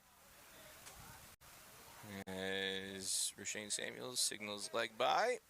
And to me, this is where you need a bowl to Syed Abdullah. You almost had his wicket, extra swing, on his very first delivery. Back of a length, jarring into him. Not everyone has Sween's height and pace, yes. But keep it on a length, make him reach out for it, instead of gifting him the opportunity to just free his hands through the line of the ball. I think that it's been tactically the wrong line and the wrong length from the Lightning bowlers. Now for the left-hander on strike, Gajendra Singh, they do have a mid-wicket in the ring. And they bring mid on into the ring as well. So slightly interesting field for Gajanan. Instead of having everybody on the boundary, they've just got a deep square leg, a deep third, and a cover sweeper. They've brought both mid on and mid off into the ring, as well as mid wicket. So they've actually got 6 fielders in the ring for Gajanan at the moment. And he picks out mid off, and it doesn't carry. Risky shot there. He was trying to clear the man in the ring, scuffed it off the toe, and fortunately for him, he scuffed it low enough off the toe that it didn't reach the mid-off fielder. Yeah, and you were talking about the field, and I think it's just indicating what the delivery is going to be on a length, and just daring Gudgeon to drive it on the up and clear those mid-on and mid-off fielders. Again, driving on the up, gets it all on the turf. They'll take a single to mid-off to end 7 run over, 5 off the bat, 65 for 2 after 7. Took that last corner pretty quick. Sir, I need one hand on the roof, one hand on the pump. Timeout for Sunoco Go rewards. Keep pumping. With new Sunoco Go rewards, when you fuel, you save because rewards come first.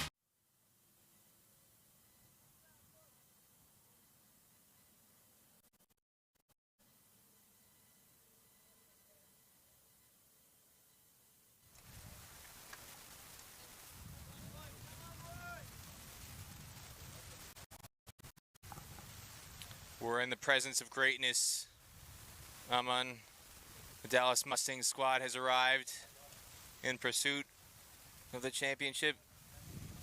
Andres House is here. Nash Kenjige, Ali Sheikh, Rishi Ramesh, victorious USA Under-19 captain. Surrounded by legends here, Aman. That's what minor league is. We just get to be surrounded by legends. Very lucky to be a part of this setup, and we'll get to see the Dallas Mustangs later today take on the Silicon Valley Strikers right here. A full jam-packed afternoon and day of cricket in store, Peter.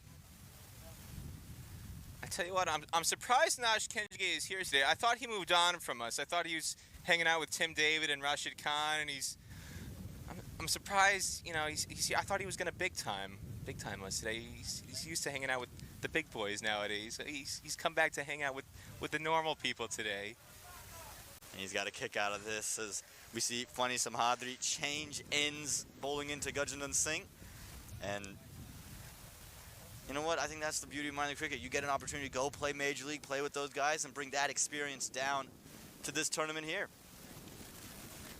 Oh, Nash is never too big for anybody. Nash is a very humble guy. He's got time for everybody. So it's good to see Nash here. Always with a smile on his face.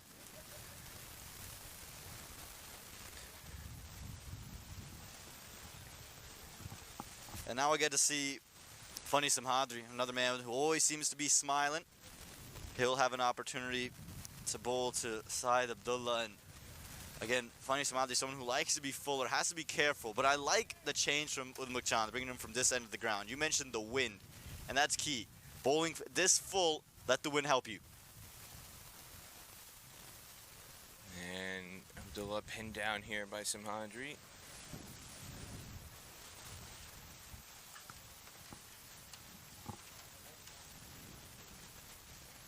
Again, we've seen Simhadri pull the length back, and then we'll use that low full toss, that Yorker, as really the strike ball. Full toss going for the Yorker, and instead it's just going to be chipped out. Down the ground to long off for one.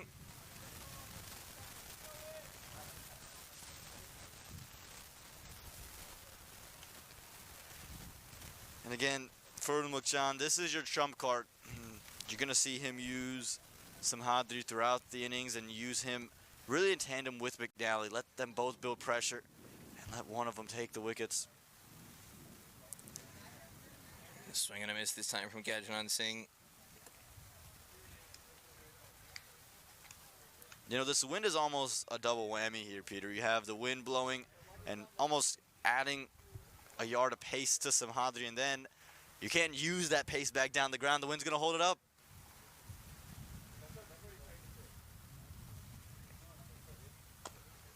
Going for Yorker again. This time, again, gets away with it. Just a single, so didn't land each delivery where he wanted to exactly, but still a fairly effective over, conceding just 3 runs. An economy rate continues to look so good for Simhadri. 68 for 2 after 8. वक्त आ गया है Lakshmi basmati rice को घर लाने का। Lakshmi extra long basmati rice. इसका हर दाना हो इतना लंबा, पकते हुए महके और प्लेट पे क्या खूब खिले। हाँ, मेरे घर लाने का।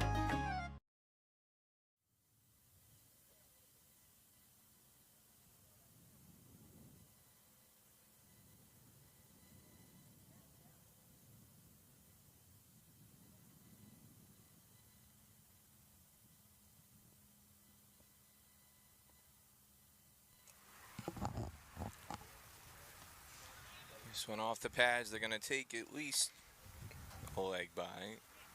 As Rasheen Samuels gives the signal. And again, this length to Gajanan Singh is the length I would like to see continue to be bowled to Syed Abdullah. They've tried to go too full, in my opinion, daring him to go down the ground, which he likes to do. Make him hit it off a length on the up. The one opportunity you really had was one that was back of a length.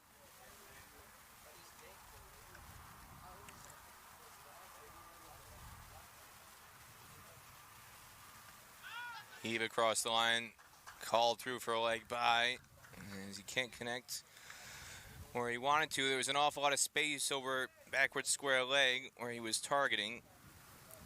As the fielding lineman for Abdullah, there was a deep mid wicket in place with a long on, but nobody behind the square on the boundary, so you could see why he was trying that shot. For Gajanan Singh now, he's got a deep backward square leg. Long on and cover sweeper, so still just 3 men on the boundary for Gajanan. Mid on and mid off. Excuse me, mid off is up in the ring. So they've moved that deep third fielder in. You can afford to put 2 more guys out if they want. So why it is called.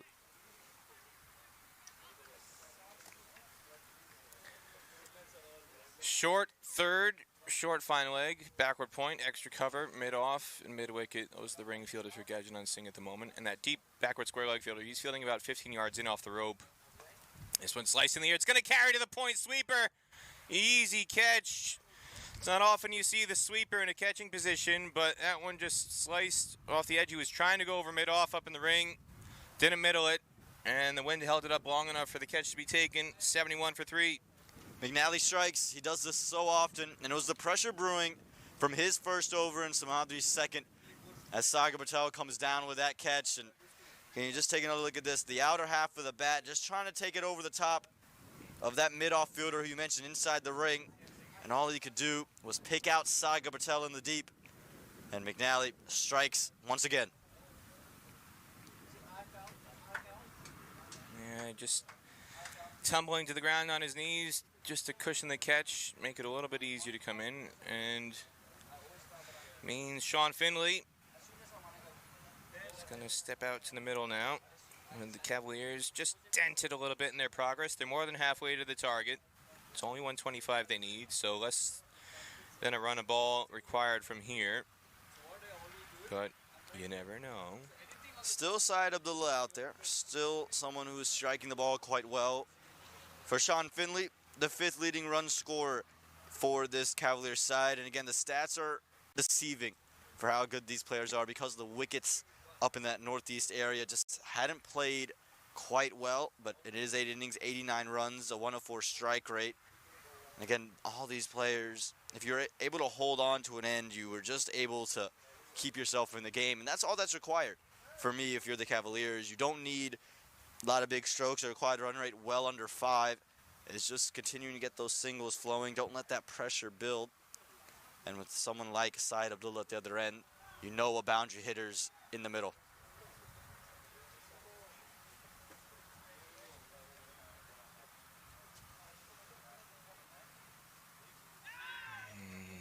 Very nervy start for Finley. Just edging that to deep third for 1. Yeah, and again, these are the bowlers right now who are bowling in tandem. They're the strike bowlers from Mukchand. McNally and Samhadri, in these situations, in the middle overs, they create so much of an issue. They create just pressure, and oftentimes that leads to one or the other getting wickets. And for Syed Abdullah now, just don't do anything rash. Yes, it's been singles and it's been that wicket, but no need to force it. You have 4 runs from the over.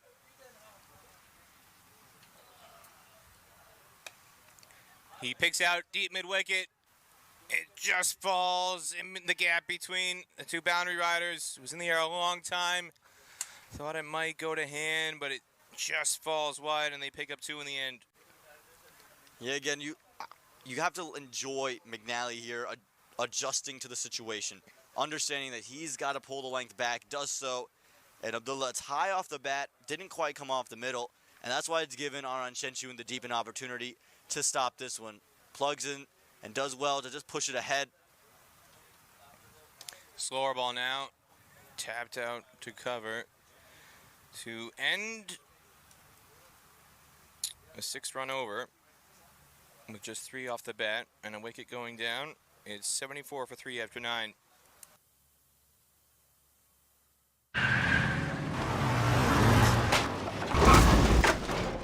What's up, Doug?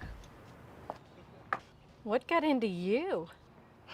At Sunoco, we know how to fuel peak performance. Fuel your best.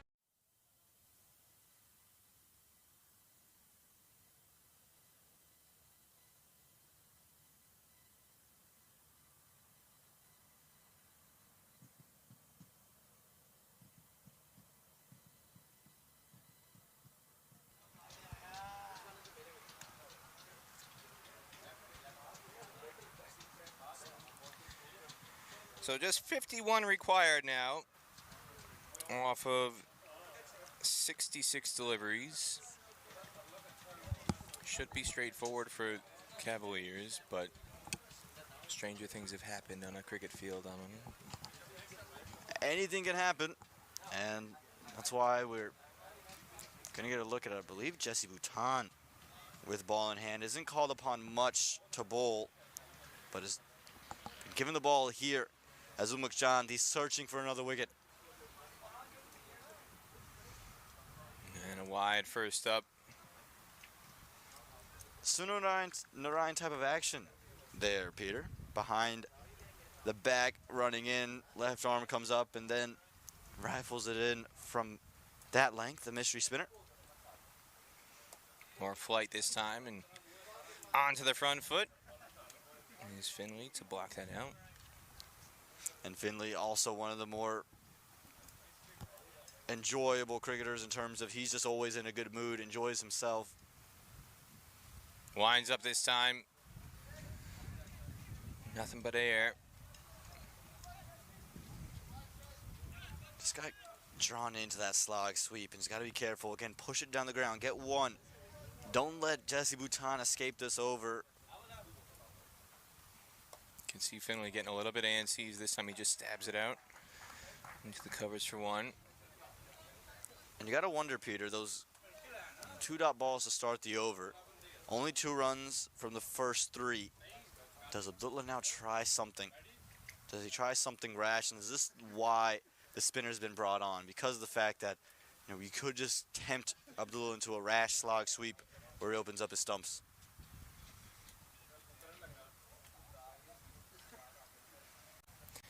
Just looking at the field, deep backward square leg, deep mid-wicket, long on, long off, point sweeper in place. Fine leg in the ring is moving now into mid-wicket. So there's a big gap behind square on the leg side if he wants to be tempted to shuffle across and flick off his pads. Not this time. Sensible from side of Abdullah. Again, understanding you don't need but 5 runs in the over. And it's well under that at the moment, too. So you have time to see out and see what Bouton has, but you wouldn't want to just give him a 2-run over as he welcomes himself.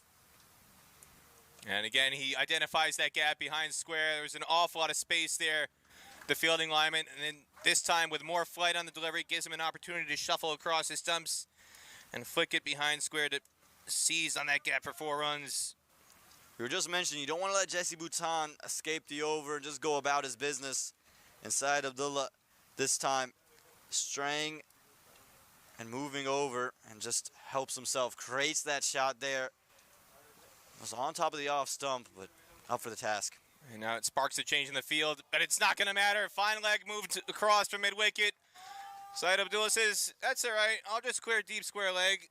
Another 6 for the big man from New York. 4 6s now in his innings. It was brewing up to be a good over there. Just 2 runs from the first 4. You just take another look at this. Just 2 full from Jesse Bouton. And Abdullah said, oh, it's on the leg stump. Thank you very much. I'll take it over the top. And Aaron Chencho out there had no chance. Just has to go retrieve it past the batting cages. 86 for 3 after 10.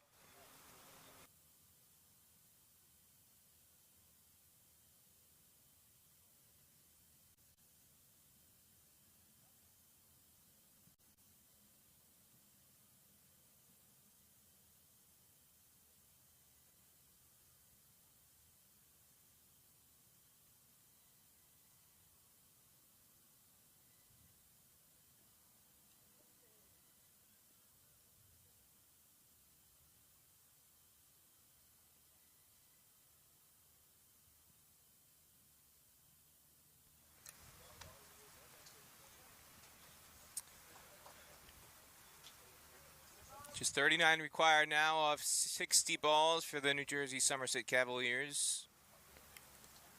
As the Atlanta Lightning are in danger of losing their first 2 matches here and leave their playoff hopes pretty much hanging by a thread. Depending on what happens in the other games, it might just outright effectively eliminate them altogether. And it'd be a disappointing end to this season. Only lost 1 game throughout the regular season to the Lightning, and they finally made the playoffs. They've been in their 3rd last season, just missing out on that final game. This season, #1 seed in the South. Yeah, the playoff hopes wouldn't be hanging by a thread. They'd be done altogether because whoever wins the game across the way in the afternoon between the Philadelphians and Atlanta Fire is going to put them at 2-0.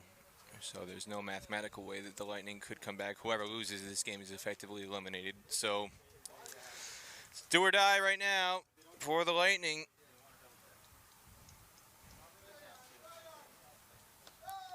Finley just guides this to deep third for 1.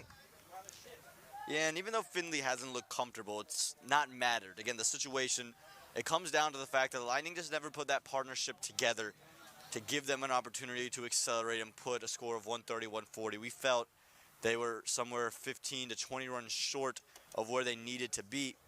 And with the way Syed Abdullah striking the ball, he moved to 46 from 25. It's just made life really easy for himself and his side. Field resetting now for Syed Abdullah. Deep square leg, deep mid-wicket, long on. Cover sweeper in place, and also a deep third. So mid-off is up in the ring. And just muscles this across the line, along the ground, out to deep mid-wicket for one. Again, this is the length that's worked against Abdullah, especially as a pace bowler. You haven't seen him time one of these. He's muscled it into the outfield, but whenever there's been a delivery pitched up, that's when he's taken the top off.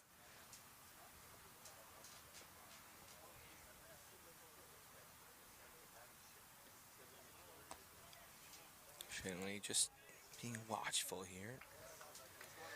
They can show up as many dot balls as they want. They don't want to eat up too many because, again, net run rate could come into play, but can afford to just take a little bit of time here. He's 3 off 8 at the moment. 1 ball left in this over.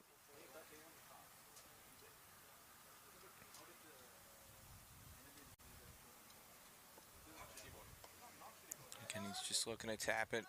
Use his wrist, gets the single to deep third, so 3 runs in the over, 89 for 3 after 11.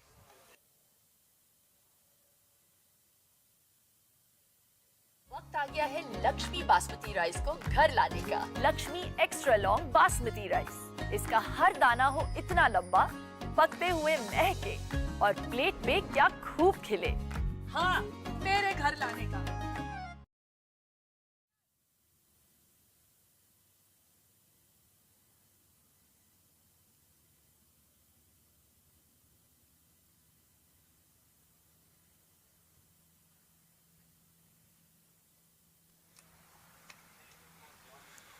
Aman was just pointing out in the break, when are we going to see Fani Samadri? The answer is now. They've used him in a couple of one-over spells. Bowled in the 8th, so he's coming back from the same end, this Highway 290 end here at Prairie View Cricket Complex. 2 overs so far, none for 14.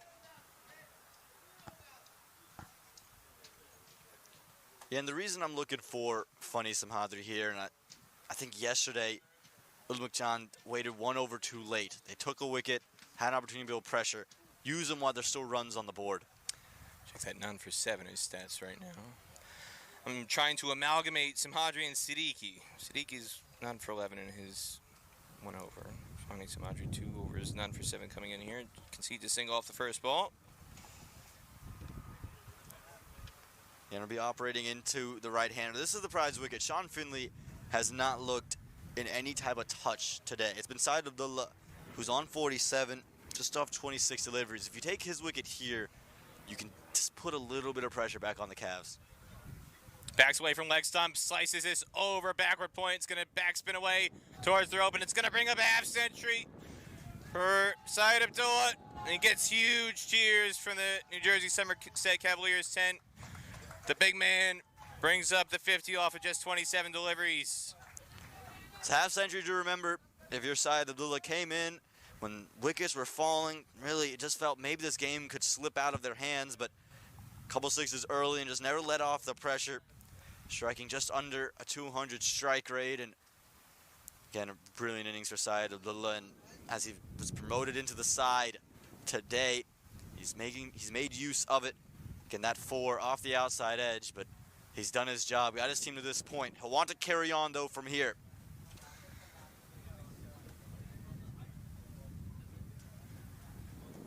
And going big, he's picked out deep square leg though, into the wind, and it holds up just fine for an easy catch. So half century and out for Syed Abdullah, but in a peculiar twist of fate, Chandrapal Hemraj not able to play today because the eligibility rules. They would have preferred Hemraj in the lineup. The enforced change, Syed Abdullah, actually works out in the Somerset Cavaliers' favor. It does. You see this one? It was down the leg side, but slower pace off. Didn't time it. And Aaron Chenchu does well out there. But again, a good innings at 50 runs. But if you're the Atlanta Lightning, you're going to hold on to this. Sean Finley hasn't looked very comfortable Funny Samadri still has an over to go beyond this, has 3 balls left in this over. Can they just take one more wicket in those 2 overs, maybe 2, and just twist the tail? Maybe the door left slightly ajar, as you point out. They've got the set batter out now. And you never know what it could mean for this chase. Sunny Patel walks out to bat now.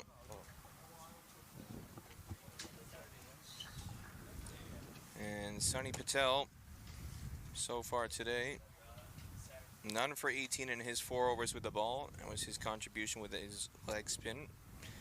And he's also the team's leading scorer this season, 191 runs at an average of 21.22, best of 46. But again, as Aman has pointed out a few times, in context, those are extremely valuable runs considering the types of pitches they were playing on for the majority of the season in New Jersey and New York.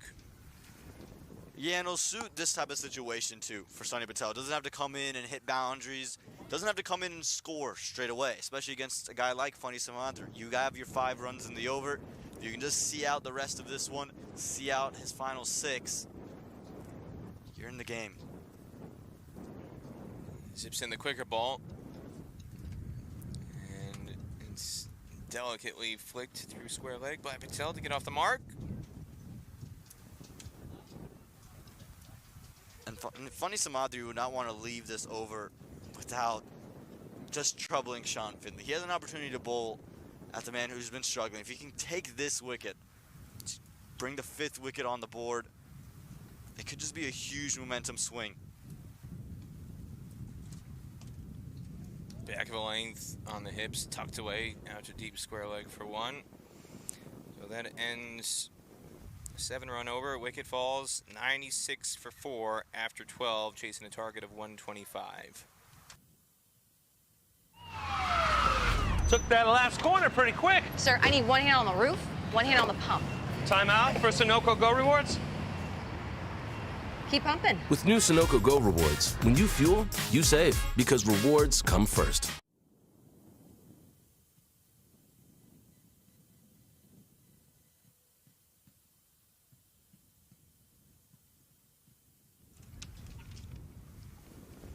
Well, the Lightning fan section, they brought a dole. They're banging the dole. They're trying to get their players with some energy in the field. There hasn't been much noise inside the boundary rope throughout the day for them, as Finley muscles this back past the bowler through mid-on. It's going to go to the boundary. He's kind of been scratchy through his early innings here. Singles and dots until that boundary to take Cavaliers past the century mark. And Adu Finley's confidence good, straight back down the ground. Long on, didn't react until that ball was a couple of yards from the boundary rope.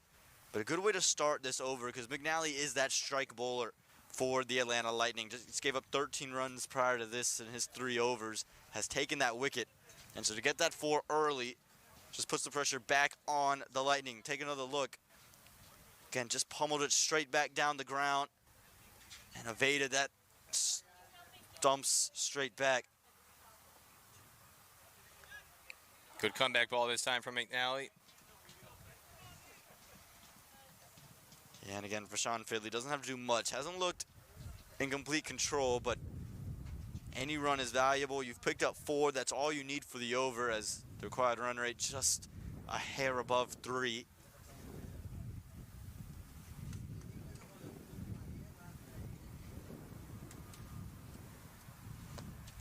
A bigger swipe this time. Gets it wide of long on, so he's making long on, run left, run right.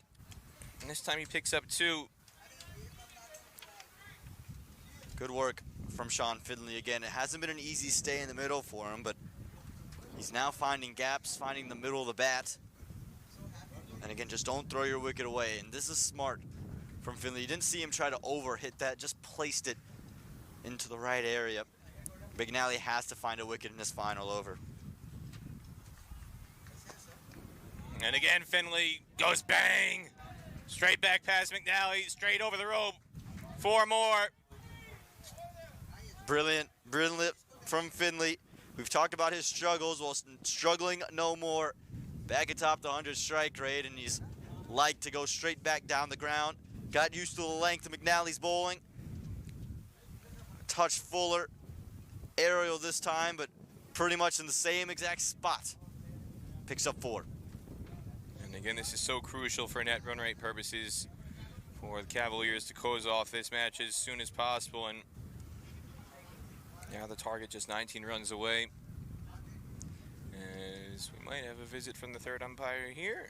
That ball disappearing somewhere down the slope, where they're having trouble locating it. A reminder that we've got another match here coming up. It's going to start at 2:15. Originally, the matches were scheduled to start at, well, it could be at 2 o'clock if we have an early finish here. The matches were scheduled to start at 10 and 2 here.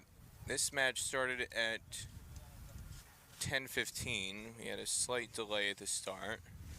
But again, you've got 3 sets of doubleheader matches here at Prairie View. Yesterday, today, and tomorrow, as this time a single is just going to be tucked off the pads for 1 by Finley. Coming up this afternoon, it's going to be Silicon Valley Strikers taking on Dallas Mustangs. And on the opposite field, currently ongoing, Atlanta Fire and the Philadelphians are playing. And after that match concludes, it's going to be the East Bay Blazers taking on the Lone Star Athletics. So, Eastern Conference matches in the morning, the Western Conference games in the afternoon. As this one is chipped by Patel out to deep backward square leg for 1, so it'll end 12-run over. 108 for 4 after 13. वक्त आ गया है Lakshmi basmati rice को घर लाने का। Lakshmi extra long basmati rice. इसका हर दाना हो इतना लंबा, पकते हुए महके और प्लेट पे क्या खूब खिले। हाँ, मेरे घर लाने का।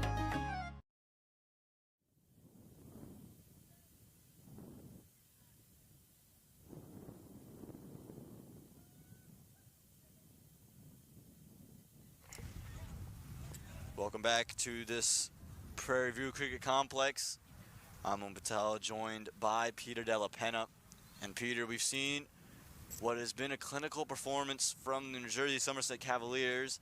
Just 17 runs of culminating in their first points of this Atlantic Conference Super 4, chasing 125 at 108 at the moment as Dexter Sween comes back with ball in hand.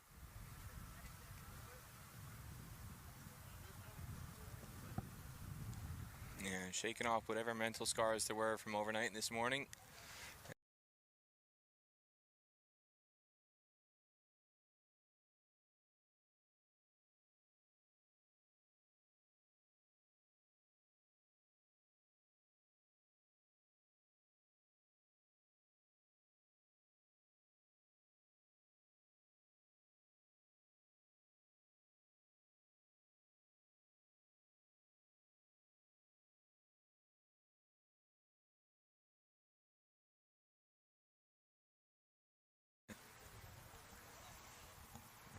I believe he was wearing white spikes earlier. Now he's got red ones on.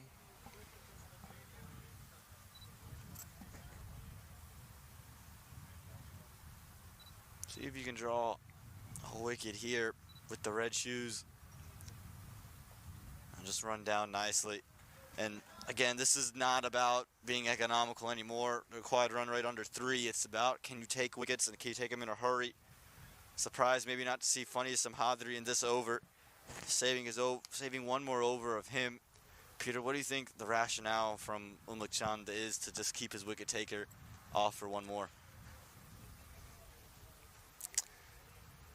I'm speechless here. I'm on one of the few times that'll happen. I'm struggling. Racking my brains here. What could be the rationale behind this? I can't find any. I think the one thing you could say is Sean Findley's like the ball full, and Lawrence's bounce, Sween's bounce can create some issues on a length, but still a tough ask. Goes full. It's chipped through the offside. It'll pick up 1. And just inching their way towards victory now, the Somerset Cavaliers.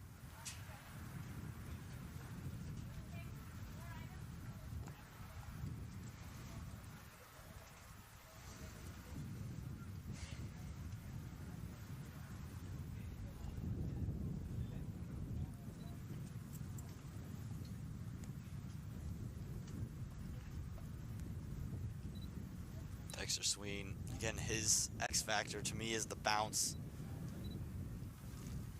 But he's elected to go full, and that's a flourishing drive from Sunny Patel.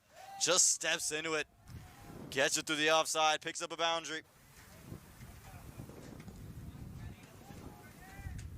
Yeah, he's only got one fielder on the offside boundary for protection at a very straight point. This one smoked through the covers, and that sweeper at that point had no chance to corral that one. So just 10 runs away now from the target. Very impressive chase here produced by the New Jersey Somerset Cavaliers. Yeah, did it, making things look really easy thanks to Syed Abdullah's 50. And Dexter Sween, I think it's just been too full. Pull it back. Does so on that occasion, and it'll be wide. The appeal maybe just to stifle that, but no fret from the umpire there. And you could see Umukchand, he's frustrated. The winner of minor league in 21, lost in the semifinal in 22, and in 23, looks like he's gonna fall short of the championship Sunday yet again.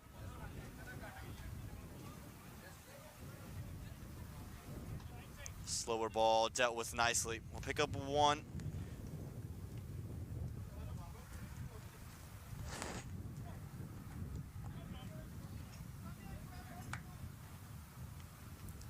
And Peter, you know, if you're part of the Lightning fan base, you added the highest run scorer in the minor league. You added the highest wicket taker coming into the season.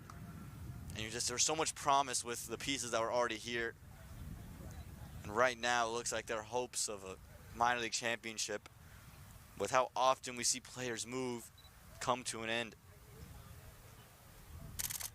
This one's hit through the offside, pick up 1. The other thing you have to keep in mind, though, is that Unmukchand is the leading scorer, surrounded by an awful lot of talent, so that takes the pressure off him. He's not somebody who, when he was with the Silicon Valley Strikers, you could bowl around him, so to say. You could pick your targets elsewhere in the lineup. There was always somebody who was putting pressure on. You couldn't try to just get him off strike. And same thing with Fani Simhadri. He was in a loaded bowling lineup. So you could argue some of his wickets last year is a case of you can't really attack Harmeet Singh. You can't attack some of the other bowlers. We're going to try and attack Fani Simhadri, and he took lots of wickets, a lot more pressure on him without as much talent surrounding him on the bowling side, and you're seeing some of that impact in the results this season. Well, 6 more runs to go for the Somerset Cavaliers, 119 for 4.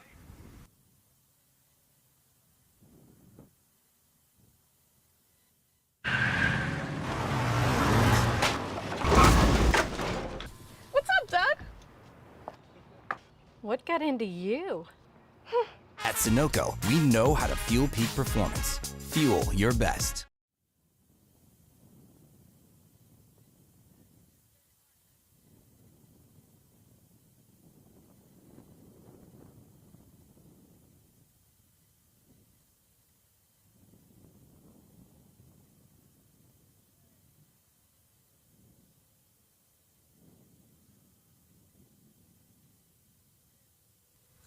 Better late than never is the saying, and Fani Simhadri will get the ball with 6 runs left in this chase for the Somerset Cavaliers.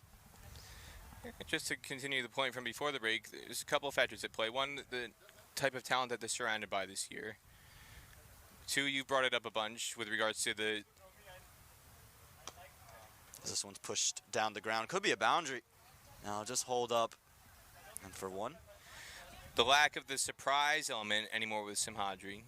People know him now. There's a lot more footage, a lot more scouting video you can use to prepare finding Simhadri. And also the types of wickets that they're bowling on and batting on as well. Un Makchan, there's a lot more batter-friendly wickets that he was playing on in the Western Conference previous years. This year coming to the East, playing with the Philadelphians. Wickets not exactly as batting friendly, despite what some people might think about how easy it is to score runs at Mercer County or any of the other venues he would have played on. And Simhadri, the same thing. It takes some adapting when you switch teams in a lot of different ways. Outside edge will fly over the infield, racing towards the boundary, and it'll get there. Scores are level, thanks to Sean Finley. Gosh, for as ugly as his start of the innings was, he's finishing quite beautifully for Cavaliers. He was on 6 off of just 11 deliveries. You wouldn't know it by the way he's finishing his knock here. After scratching around for a good 20 minutes, he's finally starting to get his timing in order.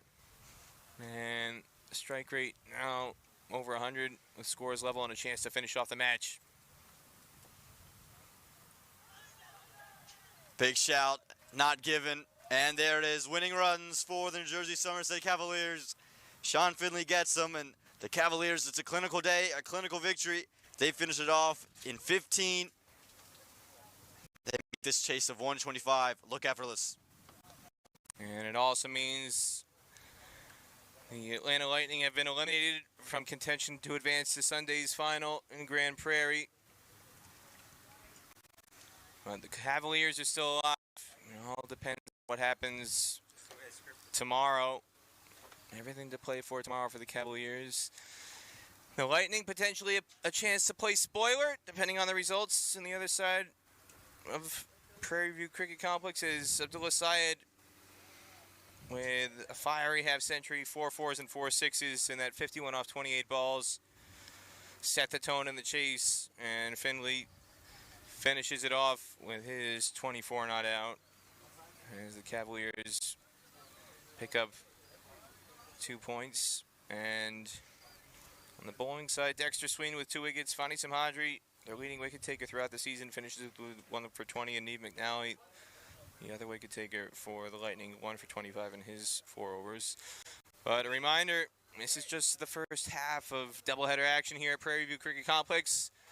In about a half hour's time, we're going to have match 2 today of the Sunoco Minor League Championship playoffs on the Western Conference side of the draw as the Silicon Valley Strikers take on Dallas Mustangs. We appreciate you so much for joining us for this match. Make sure to do what Peter said and join us for the second match of this exciting day of cricket. For myself, for Peter De La Pena, and for the entire minor league production team, we thank you so much, and join us in just a little bit of time.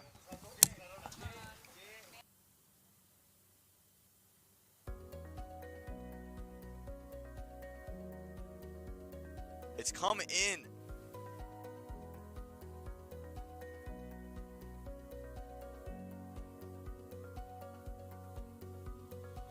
Cavaliers having to deal with him. And again down the ground. Fielder was moved into that position, but it's hit wide of him. And it didn't even matter. It was 6 runs all the way back. Big shout, big shout, big shout. Umpire gives it late. Umpire gives it late. Kenar Lewis has got it. This one hit into the air, hasn't got all of it. And it just falls away for the man. And to deal with Abdullah now. Oh, helped. Oh my goodness. Stop that. That's far too easy. That's far too good. 6 runs. Again. Bigger and better.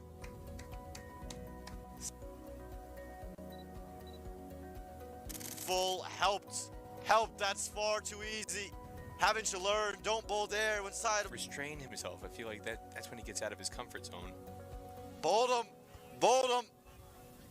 How about this? Dexter Swede might be struck here. Marshall. See if that continues to sing. Good delivery. Takes the outside edge, but Slip was taking off. And it'll be 4 runs. Chap this year, he's still been very effective. Good delivery on the pads. Says no. Was there a bit of bat involved? The wind. Short helped. That's just far too easy. Don't bowl there. Not to Syed Abdullah. Years old. He turned 34 on Saturday. So, good birthday gift for him would be getting a chance to. And Abdullah going big. He's going to get it wide of that point sweeper. Another boundary at the moment. And that deep backward square leg fielder. He's fielding about 15 yards in off the rope. This one's slicing the air. It's going to carry to the point sweeper. Easy catch. As he welcomes himself. And again, he identifies that gap behind square. There was an awful lot of space there. The fielding lineman. And it was on top of the off stump, but up for the task. And now it sparks a change in the field, but it's not going to matter. Fine leg moved across from mid-wicket. Syed Abdullah says that's their point. It's going to backspin away towards the rope, and it's going to bring up a half century for Syed Abdullah. And he gets huge cheers from the New Jersey Somerset Cavaliers 10. The big man brings up the 50 off of just 27 deliveries.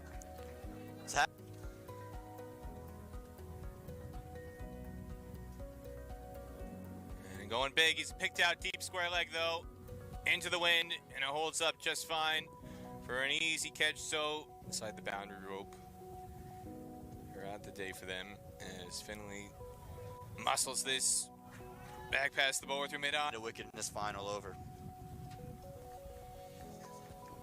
And again, Finley goes bang! Straight back past McNabb. To me is the bounce. But he's elected to go full, and that's a flourishing drive from Sunny Patel. Just steps into it. When you switch teams in a lot of different ways. Outside edge will fly over the infield, racing towards the boundary, and it'll get there. Scores are level. Thanks.